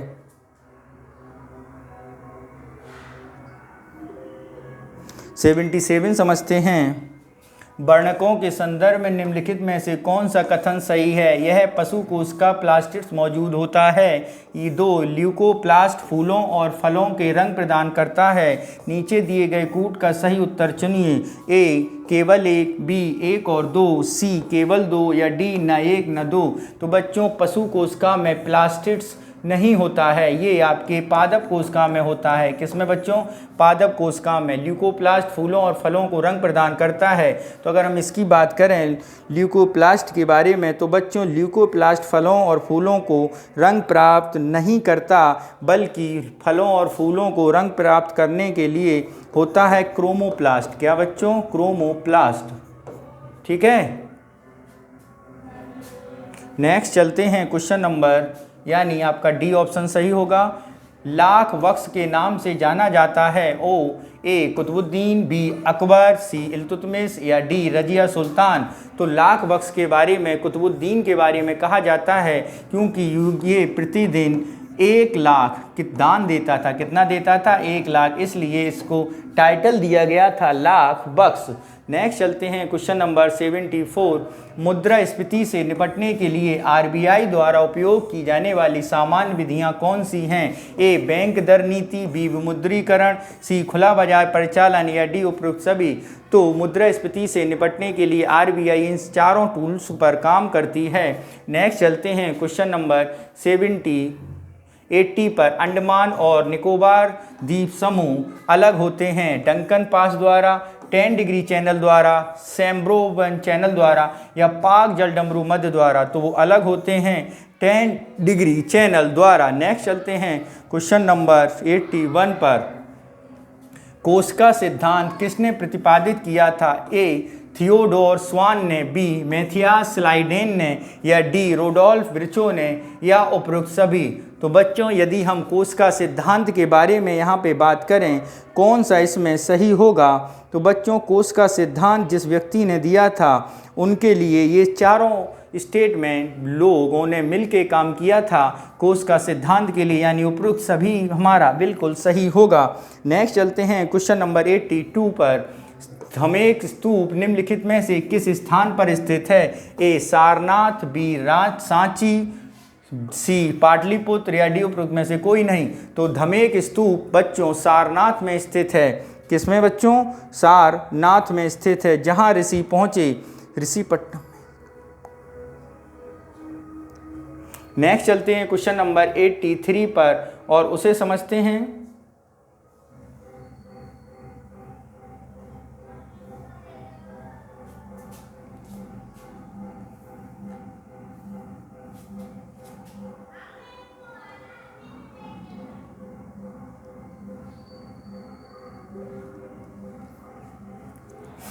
निम्नलिखित मुद्रास्फीति के निम्नलिखित में से कौन से कथन सही हैं? ए बोटल नेक्स मुद्रास्फीति तब होती है जब आपूर्ति में भारी गिरावट आती है और मांग उसी स्तर पर रहती है। हेडलाइन मुद्रास्फीति तब होती है जब मांग में भारी गिरावट आती है और आपूर्ति उसी स्तर पर होती है। तो बच्चों दूसरा स्टेटमेंट पूर्णतः गलत है, तो केवल एक सही है। ऑप्शन देखते हैं। ए में केवल एक है, बी में एक और दो है, सी में केवल दो है, डी में ना एक ना दो। तो बच्चों एक यानी ए स्टेटमेंट सही है। ठीक है बच्चों, बोटलैंड मुद्रास्फीति होती क्या है? तब होती है जब आपूर्ति में भारी गिरावट होती है और मांग उसी स्तर पर बनी रहती है बच्चों। ठीक है, ऐसी स्थितियों में आपूर्ति के पक्ष बाधाओं, खतरों या कुप्रबंधन के कारण उत्पन्न होती है। इसे संरचनात्मक मुद्रास्फीति के रूप में भी जाना जाता है। किसके बारे में बच्चों? संरचनात्मक मुद्रास्फीति, संरचनात्मक मुद्रास्फीति के रूप में भी जाना जाता है। ठीक है बच्चों, अगर हेडलाइन मुद्रास्फीति के बारे में बात करें तो अर्थव्यवस्था में यह एक उपाय है। क्या है? उपाय है, जिसके अंतर्गत अगर हम बात करें वस्तुओं की विस्तृत श्रृंखला और कीमतों में बदलाव मापा जाता है। नेक्स्ट चलते हैं क्वेश्चन नंबर 84 पर और उसे समझते हैं क्या कह रहा है क्वेश्चन नंबर 84 और उसका आंसर देते हैं। सूची 1 और सूची 2 सुमेलित कीजिए। क्या है? सूची 1 में नदी है और इसके स्रोत के बारे में पूछा गया है। गोदावरी के बारे में बात करें तो त्र्यंबक पठार है। कृष्णा के बारे में बात करें तो महाबलेश्वर ही है। कावेरी के बारे में बात करें तो ताल कावेरी है और नर्मदा के बारे में बात करें तो अमरकंटक ही है। तो 2, 1, 4 और 3, 2 1 4 3, 1 3 2 4, 1 4 3 2, सी 2 3 1 4 या डी 2 1 4 3, यानी हमारा डी ऑप्शन बिल्कुल सही होगा। नेक्स्ट चलते हैं क्वेश्चन नंबर 85 पर और उसे समझते हैं। निम्नलिखित में से कौन थैलोफाइटा से संबंधित नहीं है? Option A spirogyra, option B chara, option C काई या ऑप्शन डी यूलोथ्रिक्स। तो कौन संबंधित नहीं है? काई संबंधित नहीं है। नेक्स्ट चलते हैं क्वेश्चन नंबर 86 पर और उसे समझते हैं। अजंता की गुफाओं के संदर्भ में कौन सा कथन सही है? ए यह यूनेस्को में विश्व धरोहर है, बात सही है। इस गुफाओं में फ्रेस्को कला का प्रयोग किया गया है, ये भी बात बिल्कुल सही है। तो बच्चों ये दोनों स्टेटमेंट सही हैं। यदि हम इनके बारे में और जानकारी लें तो बच्चों ये छठवीं सदी यानी 650 ईस्वी में बनी थी। कब बनी थी बच्चों? 650 ईस्वी में। और गुफाओं की संख्या कितनी है? 29 गुफाओं हैं यहाँ पर। कितनी बच्चों? 29 गुफाएं। और अगर हम बात करें इन गुफाओं में हिंदू, बौद्ध और जैन सभी धर्मों से संबंधित हैं, तो यानी दोनों स्टेटमेंट सही हैं, यानी बी आंसर हमारा सही होगा। नेक्स्ट चलते हैं क्वेश्चन नंबर 85 पर और उसे समझते हैं। 7 क्या कह रहा है?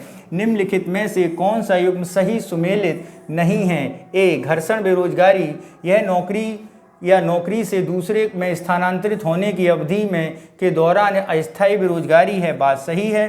प्रच्छन्न बेरोजगारी, किसी कार्य में लगे श्रमिकों की वांछित संख्या से अधिक, ये भी बात सही है। चक्रीय बेरोजगारी, व्यापार चक्र में विभिन्न चरणों से दौरान रोजगार के अनुपात में परिवर्तन, ये भी बात बिल्कुल सही है। खुली एक ऐसी स्थिति जहां एक कार्यकर्ता द्वारा योगदान प्रदर्शन करने के लिए उसकी क्षमता कम है, यानी ये आपकी खुली बेरोजगारी गलत दी गई है।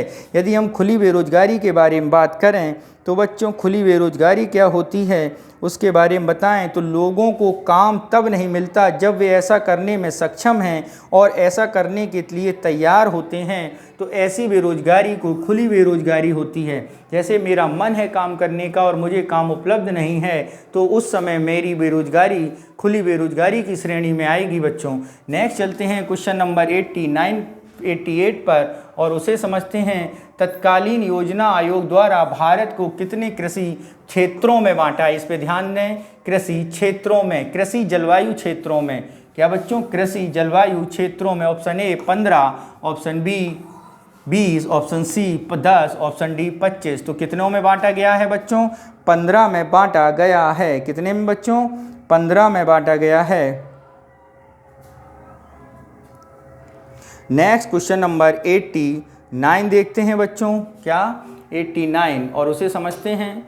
हाल ही में एक ही विलायक में घुलने और मिश्रण और घटकों को अलग करने के लिए उपयोग की जाने वाली तकनीक कहलाती है क्रोमेटोग्राफी, केंद्र पासारक, क्रिस्टलीकरण या निस्यंदन।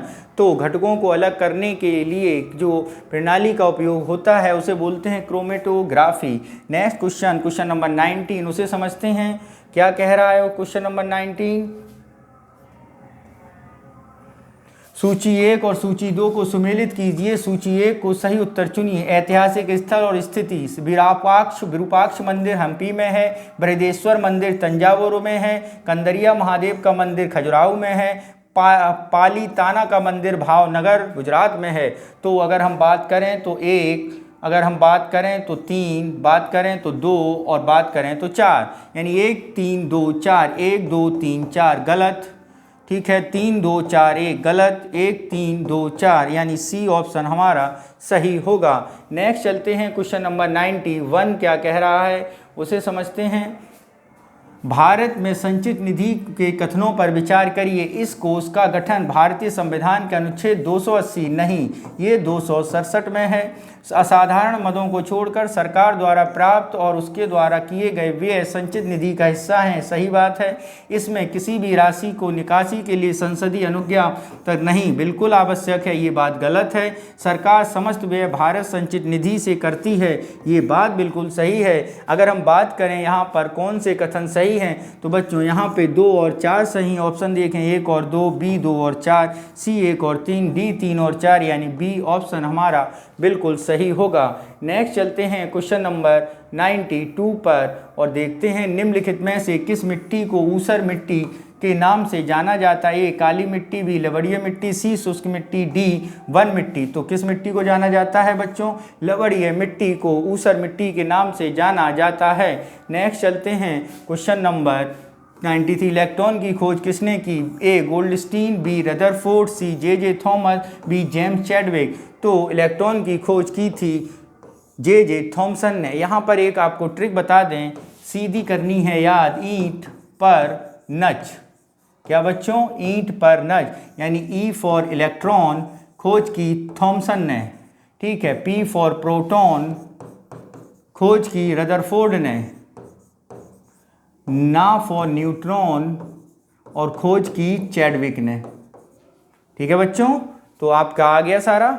नेक्स्ट चलते हैं क्वेश्चन नंबर 94 पर और उसे समझते हैं। एलोरा की गुफाओं में चट्टानों काट कर बनाए गए मंदिर प्रतिनिधित्व करते हैं। देखिए बच्चों, अभी एलोरा मिला था तो मैंने आपको तब भी बताया था बौद्ध, हिंदू, जैन और बौद्ध, जैन और बौद्ध, हिंदू और बौद्ध, तो ये तीनों धर्मों से रिलेटेड हैं, यानी बी ऑप्शन हमारा सही होगा। नेक्स्ट क्वेश्चन नंबर 95, निम्नलिखित में से किस कराधान प्रणाली में किसी व्यक्ति की आय को ध्यान दिए बिना कराधान तय किया जाता है? ए अनुपातिक कर प्रणाली, बी प्रगतिशील कर प्रणाली, प्रतिगामी या उपरोक्त में से कोई नहीं। तो बच्चों अनुपातिक के अनुसार आय प्रति व्यक्ति नहीं काउंट की जाती।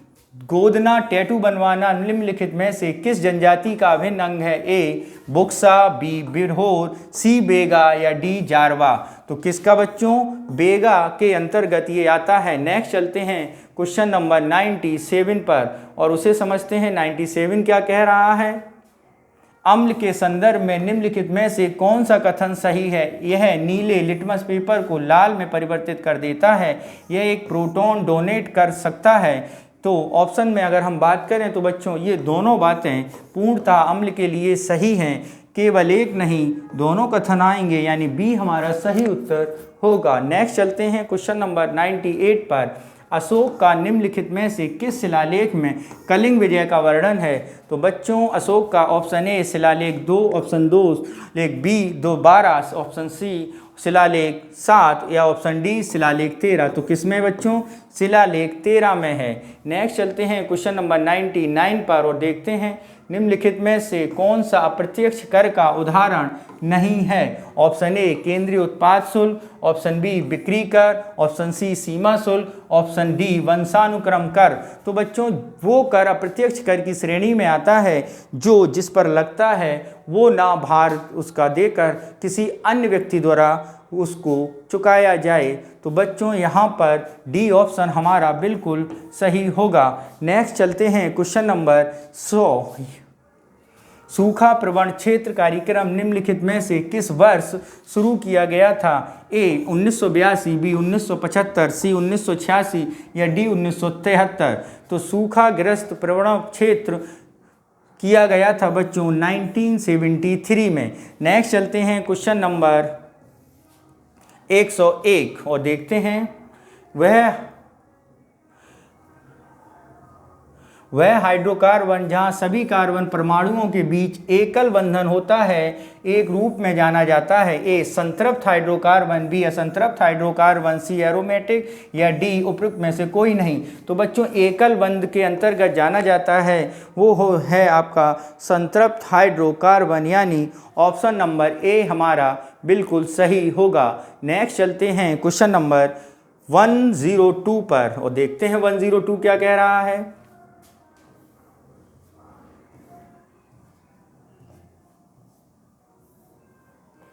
मंदिर वास्तुकला नागर शैली के बारे में निम्नलिखित पर विचार किए। गर्भगृह हमेशा ऊंची मीनार के ठीक नीचे स्थित होता है। बात बिल्कुल सही है।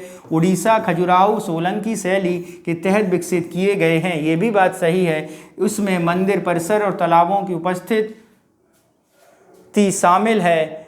ये बात बिल्कुल गलत है। यह शैली प्रायद्वीपीय क्षेत्र में की प्रमुख थी, नहीं यह उत्तर भारत की थी। तो ऑप्शन में 1 और 2 ही सही होते हैं। 1 और 4, बी में 2 और 3, सी में 3 और 4 और डी में 1 और 2, यानी हमारा डी उपयुक्त आंसर होगा। ये दोनों प्रॉपर्टी नागर द्रविड़ शैली की हैं। किसकी बच्चों? द्रविड़ शैली की प्रॉपर्टीज़ हैं। नेक्स्ट चलते हैं क्वेश्चन नंबर 103 और उसे समझते हैं। 103 क्या कह रहा है?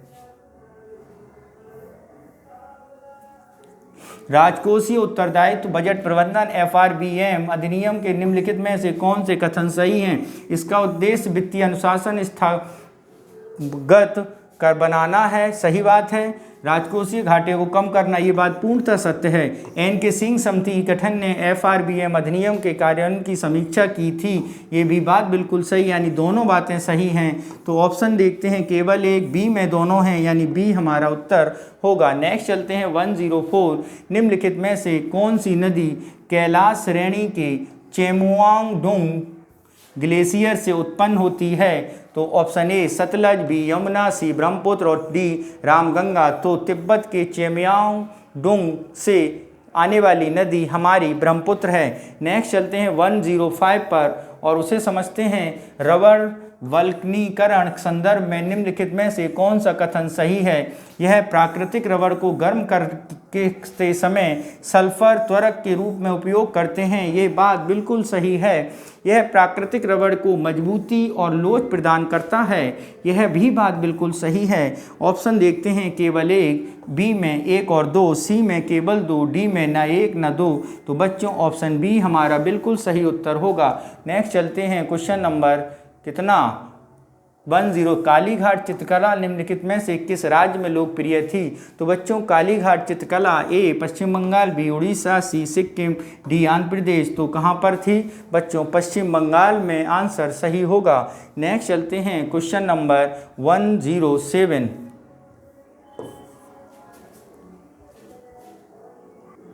107 देखते हैं, गैर निष्पादित संपत्ति एनपीए के संदर्भ में निम्नलिखित में से कौन सा कथन सत्य होगा? इसके बारे में देखते हैं।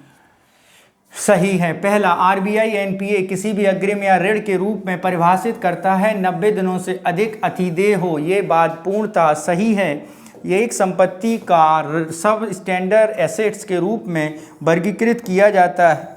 12 महीने से या उसके बराबर अवधि के लिए एनपीए रूप में सही रहती है। ये भी बात बिल्कुल सही है। ए केवल 1, बी 1 और 2, सी केवल 2 या डी न 1 न 2। तो बच्चों ऑप्शन बी हमारा सही उत्तर होगा। नेक्स्ट चलते हैं क्वेश्चन नंबर 108 और उसे समझते हैं निम्न में से कौन सा युग्म सही नहीं है? यानी कौन सा सही नहीं है? एक तरफ राज्य हैं, तेल उत्पादक क्षेत्र हैं, असम, नहर कटिया, ये बात बिल्कुल सही है। गुजरात, अंकलेश्वर, ये भी बात बिल्कुल सही है। महाराष्ट्र, महसाणा, ये बात गलत है क्योंकि महसाणा जो क्षेत्र है वो कहाँ पर स्थित है बच्चों? वो गुजरात में आता है।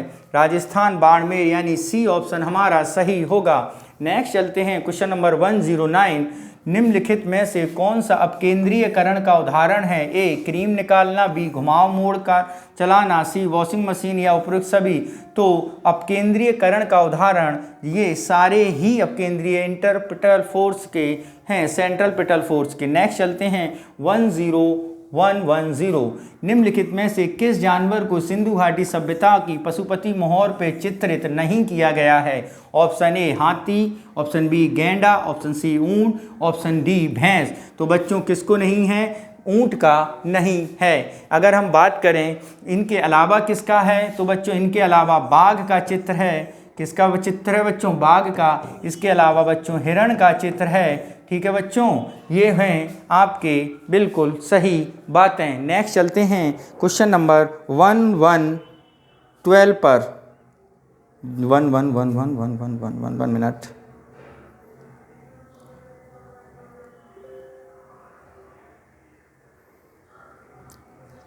गैंडा, भैंस, हाथी, बाघ, ठीक है, नीचे और 2 हिरण, ठीक है, सिंहासन के नीचे 2 हिरण हैं, यानी 1 2 3 4 5 हैं। नेक्स्ट चलते हैं क्वेश्चन नंबर 111। निम्नलिखित में से कौन सा मौद्रिक नीति का प्रत्यक्ष साधन है? पुनर्वर्त सुविधा, बी रेपो दर, सी सीमांत स्थायी सुविधा या डी खुला बाजार परिचालन। तो बच्चों कौन सा है? पुनर्वर्तित सुविधा। नेक्स्ट चलते हैं 112 और उसे समझते हैं साहे बेखबर के नाम से किसे जाना जाता है? ए बहादुर शाह प्रथम, बी जहांदार शाह, सी फरखुर सियार या डी मोहम्मद शाह। तो किसे जाना जाता है बच्चों? बहादुर शाह प्रथम को। नेक्स्ट चलते हैं क्वेश्चन नंबर 13 पर 113। निम्नलिखित द्रवों में वह गुण जिसके कारण वह अपनी विभिन्न परतों के बीच अपेक्षित गति का विरोध करता है कहलाता है? ए पृष्ठीय तनाव, बी श्यानता, सी उत्प्लावन बल या डी कोष्कात। तो वो क्या कहलाता है बच्चों? श्यानता। नेक्स्ट चलते हैं क्वेश्चन नंबर 114 और उसे समझते हैं क्या कह रहा है 114। खजुराहो मंदिर के संदर्भ में निम्नलिखित में से कौन सा कथन सही है? ए, मंदिर केवल बाहरी दीवारों में जटिल नक्काशी से सजाया गया है। ठीक है, मंदिरों की दीवारों में कामुक मूर्तियां देखी जा सकती हैं। तो बच्चों दूसरी लाइन तो सही है, जबकि दीवारों को अंदर और बाहर दोनों तरह से सजाया गया है। दूसरा पहला स्टेटमेंट गलत है। ऑप्शन देखते हैं, ए में केवल एक, बी में केवल एक और दो, सी में एक केवल दो, ना एक ना दो। तो बच्चों कौन सा सही है? केवल दो। नेक्स्ट चलते हैं क्वेश्चन नंबर 115। वर्तमान में नगद आरक्षित अनुपात CRR है 4%, 1%, 4.5%, 2.2%, तो है 4.5%। नेक्स्ट चलते हैं क्वेश्चन नंबर 116 पर और उसे समझते हैं क्या कह रहा है। 116, मराठों के राजस्व प्रशासन के संदर्भ में निम्नलिखित में से कौन सा कथन सही है? चौथ और गैर मराठा क्षेत्रों को भुगतान में किया जाने वाला मानक 1/4 कर था। ठीक है, सरदेशमुखी मराठा प्रदेशों के बाहर क्षेत्रों से 15% के अतिरिक्त उद्ग्रहण का भुगतान किया जाने से वाला कर था। तो ये बच्चों 15 नहीं, ये कितने प्रतिशत था? 10%। कितना बच्चों? 10%। तो यदि हम यहाँ पे ऑप्शन देखें तो कौन सा ऑप्शन सही होगा? तो बच्चों यहाँ पे ऑप्शन नंबर 1 सही होगा केवल। नेक्स्ट चलते हैं क्वेश्चन नंबर 117 पर और उसे समझते हैं। DDT डाइक्लोरो डाइफाइल टेट्राइक्लोरोमेथेन एक प्रकार का है कीटनाशक, फफूंदीनाशी, सकानाशी या कृंतकनाशी। तो वो बच्चों है कीटनाशी, यानी ए ऑप्शन। नेक्स्ट चलते हैं 118 और उसे समझते हैं क्या कह रहा है। 118 स्मारक हैं और द्वारा निर्मित हैं। अदानी मस्जिद किसके द्वारा निर्मित है? इसके बारे में अगर हम बात करें तो अदानी मस्जिद सिकंदर शाह द्वारा निर्मित है। एतमाद दौला का मकबरे के बारे में बात करें तो ये नूरजहां ने बनवाया था।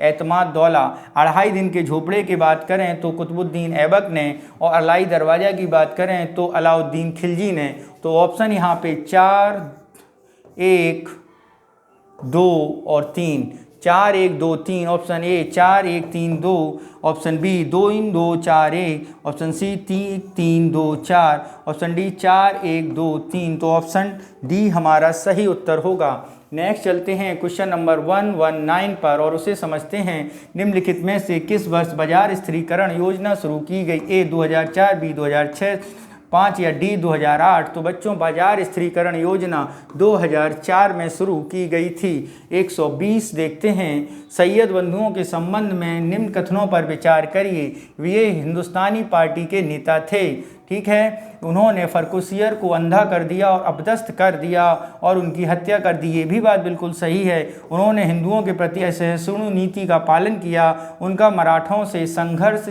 चल रहा था। जबकि मराठों से संघर्ष के बारे में बात करें तो उन्होंने तो बालाजी विश्वनाथ के साथ संधि भी गुप्त की थी। तो ये बात तो गलत है। ठीक है, ऑप्शन देखते हैं कौन से सही होंगे। तो बच्चों ऑप्शन पहले दूसरे सही हैं, यानी 1 और 2 सही उत्तर होगा। नेक्स्ट चलते हैं क्वेश्चन नंबर 121 और उसे समझते हैं। निम्नलिखित में से कौन सा अवतल दर्पण उपयोग है? बड़े स्टोर, कम्युनिटी हॉल में लगाए गए search mirror, B automobile rear view mirror, दंत चिकित्सक द्वारा जांच में प्रकाश केंद्रित करने वाला मिरर, या डी सोडियम रिफ्लेक्टर लैम्प। तो बच्चों यहाँ पर बात करें तो सी ऑप्शन ही सही होगा। नेक्स्ट चलते हैं 122। प्रदेश का राजकीय पक्षी ए गौरैया, बी सारस क्रेन, सी मोर या डी किंगफिशर। तो ये है आपका सारस क्रेन। नेक्स्ट चलते हैं क्वेश्चन नंबर 123। एक जिला एक उत्पाद एक आर्द्र भूमि निम्नलिखित में से किस राज्य ने शुरू किया है? ए तमिलनाडु, बी गुजरात, सी आंध्र प्रदेश या डी उत्तर प्रदेश। तो ये शुरू किया है उत्तर प्रदेश सरकार द्वारा। नेक्स्ट चलते हैं क्वेश्चन नंबर अपने किसके पास 124। बंगाल के निम्नलिखित शासकों पर विचार कीजिए और उन्हें कालक्रम अनुसार व्यवस्थित कीजिए। मुर्शीद कुली खान 1, मीर जाफ़र, अलीवर्दी खान, मीर कासिम। तो बच्चों सबसे पहले मुर्शीद कुली खान ने स्थापित किया था बंगाल को, फिर उसके बाद अलीवर्दी खान आए थे, उसके बाद बच्चों मीर जाफ़र आए थे और उसके बाद मीर कासिम आए थे। यानी 1, 3, 2 4। ऑप्शन देखते हैं 1, 2, 3, 4 गलत, 1, 3, 2, 4 यानी बी ऑप्शन हमारा सही होगा। नेक्स्ट चलते हैं क्वेश्चन नंबर 21-25 पर और देखते हैं क्या कह रहा है। 125 20 हर्ट्ज की कम आवृत्ति वाले तरंगों को कहा जाता है श्रव्य तरंगें, इंफ्रासोनिक या पराश्रव्य या उपरोक्त में से कोई नहीं। तो 20 हर्ट्ज से कम वाली तरंगों को क्या कहा जाता है, इसके बारे में अगर बात करें तो इन्हें कहा जाता है इंफ्रासोनिक वेव, जो हम लोग नहीं सुन पाते हैं। नेक्स्ट चलते हैं 126 अयोध्या का राम मंदिर किस नदी के तट पर है? ए रामगंगा, बी सई, सी शारदा या डी सरयू। तो बच्चों किसके तट पर है? सरयू नदी के तट पर। नेक्स्ट क्वेश्चन नंबर 127 पर चलते हैं और उसे समझते हैं क्या कह रहा है। 127 निम्नलिखित में से कौन सी रिपोर्ट विश्व स्वास्थ्य संगठन द्वारा प्रकाशित है? वर्ल्ड डिवीजन रिपोर्ट, परिवेशी वायु प्रदूषण रिपोर्ट, विश्व श्रवण रिपोर्ट या वर्ल्ड ड्रग रिपोर्ट। तो बच्चों इनमें से वर्ल्ड डिवीजन, वर्ल्ड परिवेशी और विश्व श्रवण रिपोर्ट आपकी विश्व स्वास्थ्य संगठन द्वारा होती है, यानी 1 और 2, बी में 1 2 3, सी में 2 और 3 और डी में 3 और 4, यानी बी ऑप्शन हमारा सही होगा। नेक्स्ट क्वेश्चन चलते हैं 128 सूची 1 में विद्रोह दिए गए हैं और सूची 2 में वर्ष दिया गया है, इसके बारे में बताना है। तो बच्चों जरा देखते हैं संथाल विद्रोह और वर्ष। संथाल विद्रोह हुआ था 1855 में, ठीक है बच्चों। कब हुआ था? 1855 में। भील विद्रोह बच्चों 1817 में, मुंडा विद्रोह 1899 में और बस्तर 1910 में। यानी आपका बन रहा है 1 2 3 4। ऑप्शन देखते हैं, ए में 2 1 4 3, बी में 2 3 1 4, सी में 1 2 3 4, यानी सी हमारा सही उत्तर होगा। नेक्स्ट चलते हैं क्वेश्चन नंबर 129 पर और उसे समझते हैं। 129 आल्प्स पर्वत श्रृंखला निम्नलिखित में से किस देश का हिस्सा नहीं है? Option A Germany, B Italy, C Albania और डी स्पेन। तो आल्प्स पर्वत स्पेन का हिस्सा नहीं है। नेक्स्ट चलते हैं क्वेश्चन नंबर 130 प्रदेश के बारे में निम्नलिखित में से कौन सा कथन सही नहीं है? यह भारत की सबसे अधिक आबादी वाला राज्य है, सही है। उत्तर प्रदेश 24 जुलाई को मनाया जाता है दिवस। 2011 की जनगणना इसका लिंगानुपात 212 है। क्षेत्रफल की दृष्टि लखीमपुर खीरी सबसे बड़ा। तो ये बात दोनों सही हैं, जबकि ये मनाया जाता है 24 कब मनाया जाता है? 24 जनवरी को, फरवरी को, सॉरी। कब मनाया जाता है बच्चों? 24 फरवरी को यूपी दिवस के रूप में मनाते हैं। कौन सा मनाते हैं बच्चों? 24 जनवरी को। कब मनाते हैं? 24 जनवरी को। नेक्स्ट चलते हैं क्वेश्चन नंबर 131 गोरखपुर निम्नलिखित में से कौन सी नगर पंचायत अब चोरी चोरा के नाम से जानी जाएगी? Number A Bansgaon, number B Mandera Bazar, C गोला बाजार या डी चौमुखा। तो मुंडेरा बाजार को अब चोरी चोरा के नाम से जानी जाएगी। नेक्स्ट चलते हैं क्वेश्चन नंबर 132 गाई दिनुल्लू के संदर्भ निम्नलिखित में से कौन सा कथन सही है? ए है महात्मा गांधी द्वारा रानी की उपाधि दी गई थी, ये बात गलत है। उसने हैरिका संप्रदाय की शिक्षा ग्रहण की थी। तो बच्चों यहाँ पर ये बात बिल्कुल सही है। तो अगर हम बात करते हैं कि गाइन दिल्लू को रानी उपाधि महात्मा गांधी द्वारा नहीं, पंडित नेहरू द्वारा दी गई थी। किसके द्वारा? पंडित नेहरू द्वारा दी गई थी। ठीक है। नेक्स्ट चलते हैं ऑप्शन 1 बी 1 और 2, सी केवल 2 और डी ना 1 ना 2। तो सी ऑप्शन हमारा बिल्कुल सही होगा।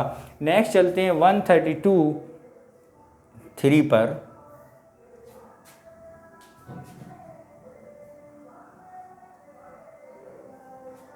ऑप्शन ए क्या कह रहा है, जरा समझते हैं।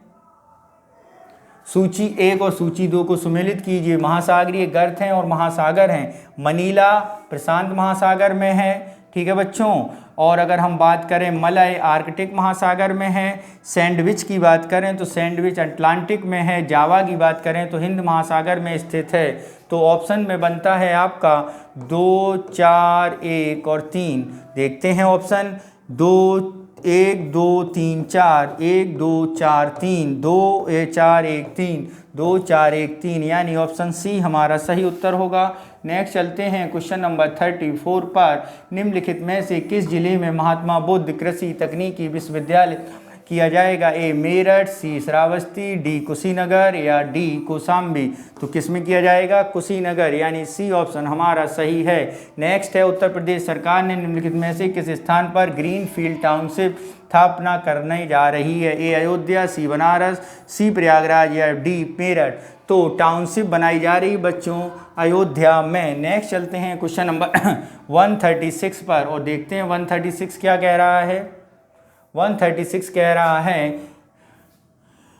किसने 1857 पुस्तक लिखी? A V D. Savarkar, B S N. Sen, C R C. Majumdar या डी एनी बेसेंट। तो 1857 पुस्तक लिखी है बी.डी. सावरकर ने। किसने लिखी है बच्चों? वी.डी. सावरकर द्वारा यह पुस्तक लिखी गई है। किसके द्वारा बच्चों? वी.डी. सावरकर द्वारा। इसके अलावा हम बात करें ए.एन. सेन के द्वारा जो पुस्तक लिखी गई है वो है 1857। एस.एन. सेन के द्वारा 1857 जो पुस्तक लिखी गई है वो है आपके ऑप्शन नंबर बी सही उत्तर होगा। कौन सा बच्चों? ऑप्शन नंबर बी आपका सही उत्तर होगा। अगर हम बात कर लेते हैं यहीं पे दामोदर द्वारा, तो इन्होंने लिखी है द इंडियन, क्या बच्चों? The Indian war of independence, war of independence, ये पुस्तक इन्होंने लिखी है। ठीक है। आर.सी. मजूमदार की अगर हम बात करें तो आर.सी. मजूमदार में लिखी है द स्पॉय ऑफ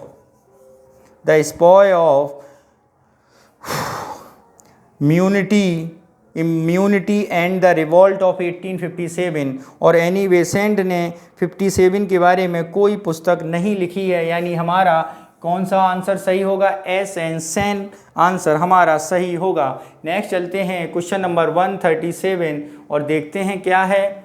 सूची 1 और सूची 2 को सुमेलित करना है। सूची 1 में ज्वालामुखी और देश हैं। फ्यूगो ज्वालामुखी के बारे में बात कर रहा है। अगर हम लोग बात करें फ्यूगो ज्वालामुखी तो वो ग्वाटेमाला में है। अनक ज्वालामुखी के बारे में बात करें तो इंडोनेशिया में है। मोना लोआ हवाई में है। सिवलुच रूस में है। तो ऑप्शन बनेगा 1, 3, 2 और 4। 1, 3, 2, 4 ए में A 3, 2, 4 यानी ए ऑप्शन हमारा सही होगा। नेक्स्ट चलते हैं क्वेश्चन नंबर 138 और देखते हैं क्या है। कतरनी चावल एक सुमे सेरेमोनियल चावल है जिसकी खेती निम्नलिखित में से किस राज्य में की जाती है?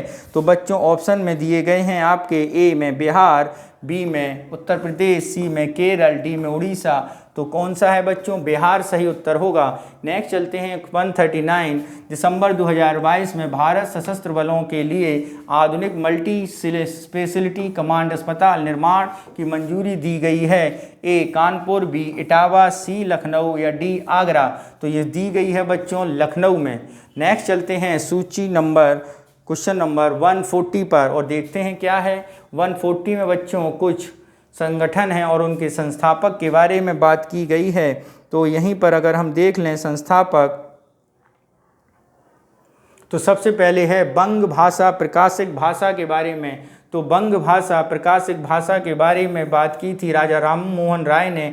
पूना सार्वजनिक सभा महादेव गोविंद रानाडे। इंडियन लीग की अगर हम बात करें तो इंडियन लीग शुरू की थी शिशिर कुमार घोष ने। किसने की थी बच्चों? शिशिर कुमार घोष ने। और इंडियन एसोसिएशन की बात करें तो सुरेंद्र नाथ बनर्जी। यानी 4, 2, 1 और 3।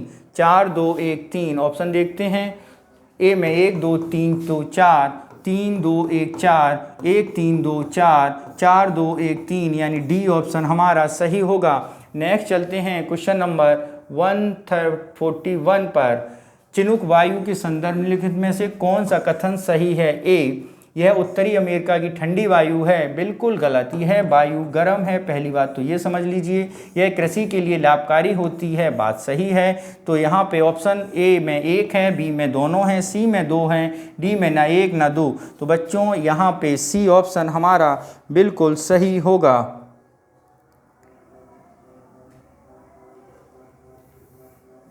नेक्स्ट चलते हैं हम लोग क्वेश्चन नंबर 142 2023-24 के तहत कितने नए मेडिकल कॉलेज बनाए जाएंगे? ए 14, बी 16, सी 12, डी 10। तो कितने बनाए जाएंगे बच्चों? 14 मेडिकल कॉलेज बनाए जाने की बात कही गई है। नेक्स्ट चलते हैं क्वेश्चन नंबर 143 झांसी राष्ट्रीय वृक्षायुर्वेद संस्थान NVRI का नाम बदलकर किस वर्ष आयुर्वेद अनुसंधान संस्थान रखा यह है? ए 2020, बी 2021, सी 2019 या डी 2022। तो किया गया था बच्चों 2020 में। नेक्स्ट चलते हैं क्वेश्चन नंबर 2144 निम्नलिखित में से किसने फ्रांसीसियों की सहायता से सेना के प्रशिक्षण की शुरुआत की थी? ए शिवाजी, बी हैदर अली, सी टीपू सुल्तान या डी चिनकुलिज खान। तो की थी बच्चों हैदर अली ने। नेक्स्ट चलते हैं क्वेश्चन नंबर 145 निम्नलिखित में से कौन सा देश विक्टोरिया झील के साथ अपनी सीमा साझा नहीं करता है? तो option A Uganda, option B Tanzania, option C Kenya, option D Ethiopia. तो बच्चों ये और ये यानी युगांडा, तंजानिया और केनिया साझा करते हैं जबकि इथोपिया नहीं करता है। ठीक है बच्चों, यानी ऑप्शन नंबर सी आपका सही उत्तर होगा। नेक्स्ट चलते हैं क्वेश्चन नंबर 146 पर। उत्तर प्रदेश बजट 23-24 में अनुमानित राजकोषीय घाटा कितना है? ए 3.54, बी 3.64, ऑप्शन सी 3.84, डी 4.8। तो बच्चों यहाँ पर ऑप्शन डी हमारा सही होगा, 3.48 हमारा उत्तर होगा। नेक्स्ट चलते हैं क्वेश्चन नंबर 147 पर। देखते हैं भारतीय ऐतिहासिक अभिलेख IHRC का 63वां सत्र आयोजित किया गया। ए नई दिल्ली, बी कर्नाटक, सी हिमाचल प्रदेश या डी उपयुक्त में से कोई नहीं। तो बच्चों उपयुक्त में से कोई नहीं होगा क्योंकि ये किया गया था कहाँ पर? लखनऊ में। कहाँ पर बच्चों? लखनऊ में। नेक्स्ट चलते हैं क्वेश्चन नंबर 148 और उसे समझते हैं। 148 क्या कह रहा है? अभिकथन ए और आर हैं। ए बिरहा लोकगीत मुख्य रूप से उत्तर प्रदेश के पूर्वी क्षेत्र में जुड़ा है। ठीक है, यह तब गाया जाता है जब किसी परिवार में पुत्र का जन्म होता है। तो बच्चों ये जन्म के समय स्वर गाया जाता है। ठीक है, तो ऑप्शन देखते हैं। ए और आर दोनों सही हैं। आर ए की व्याख्या कर रहा है। बी की अगर हम बात करें तो ए सही परंतु आर गलत है। ठीक है, सी की अगर हम बात करें ए गलत, ए सही परंतु आर गलत है। और अगर हम डी की बात करें तो यहाँ पे डी क्या कह रहा है? डी कह रहा है कि ए गलत परंतु आर सही। तो बच्चों यहाँ पे ए सही और आर गलत है। नेक्स्ट क्वेश्चन नंबर 149 देखते हैं। 149 सिम्पसन मरुस्थल निम्नलिखित में से किस देश में स्थित है? Option A Australia, option B दक्षिण Africa, option D Iran, option D Namibia. तो सिम्पसन मरुस्थल है आपका ऑस्ट्रेलिया में, यानी ए उत्तर सही होगा। नेक्स्ट चलते हैं। निम्नलिखित में से कांग्रेस का किस अधिवेशन में पहली बार राष्ट्रीय गीत गाया गया था? राष्ट्रीय गीत यानी वंदे मातरम। तो बच्चों ए तीसरा अधिवेशन मद्रास में, बी चौथा अधिवेशन इलाहाबाद में, सी 12वां अधिवेशन कलकत्ता में या डी पहले अधिवेशन बम्बई में। तो बच्चों जैसा कि हम लोग जानते हैं कि राष्ट्रीय गीत हमारा वंदे मातरम है जो कांग्रेस सरकार के कांग्रेस द्वारा 12वें अधिवेशन में गाया गया था। कौन से में बच्चों? 12वें अधिवेशन में गाया गया था कलकत्ता में। ठीक है बच्चों, और इस अधिवेशन की अध्यक्षता की थी रहीम, किसने की थी बच्चों अध्यक्षता? रहीमतुल्लाह ने। ठीक है बच्चों, किसने? रहीमतुल्लाह ने, यानी ऑप्शन नंबर सी हमारा सही उत्तर होगा। तो बच्चों इस तरह आज हमने दृष्टि IAS संस्थान का मॉडल टेस्ट पेपर कौन सा किया है? 12वां किया है। और इससे पहले हम लोग दृष्टि IAS के बाकी के पहले के पेपर सॉल्व कर चुके हैं जो कि हमारे YouTube चैनल पर ऑलरेडी डले हुए हैं, जहां से आप उन्हें देख सकते हैं। और यदि आपको इनका PDF प्राप्त करना है तो आप हमारे टेलीग्राम चैनल को ज्वाइन कर सकते हैं बच्चों। तो टेलीग्राम चैनल के लिए क्या करना है? आपको YouTube में दिए डिस्क्रिप्शन में जाकर टेलीग्राम चैनल के लिंक को कॉपी करके उसमें ज्वाइन कर लेना है, या फिर टेलीग्राम ऐप पर जाकर ऑफिशियल एग्जामोफोबिया नाम से सर्च करके आप उसे ज्वाइन कर सकते हैं। तो बच्चों आज इसके बाद हम लोग अन्य संस्थानों के पेपर भी डाले हैं, जैसे GS वर्ल्ड और IAS संस्थान के। तो आप सारे पेपरों को लगाइए और UPPCS 2023 के 14 मई को होने वाले एग्ज़ाम के लिए प्रिपेयर हो जाइए। ओके बच्चों, मन लगा के पढ़ाई करिए। थैंक यू, धन्यवाद।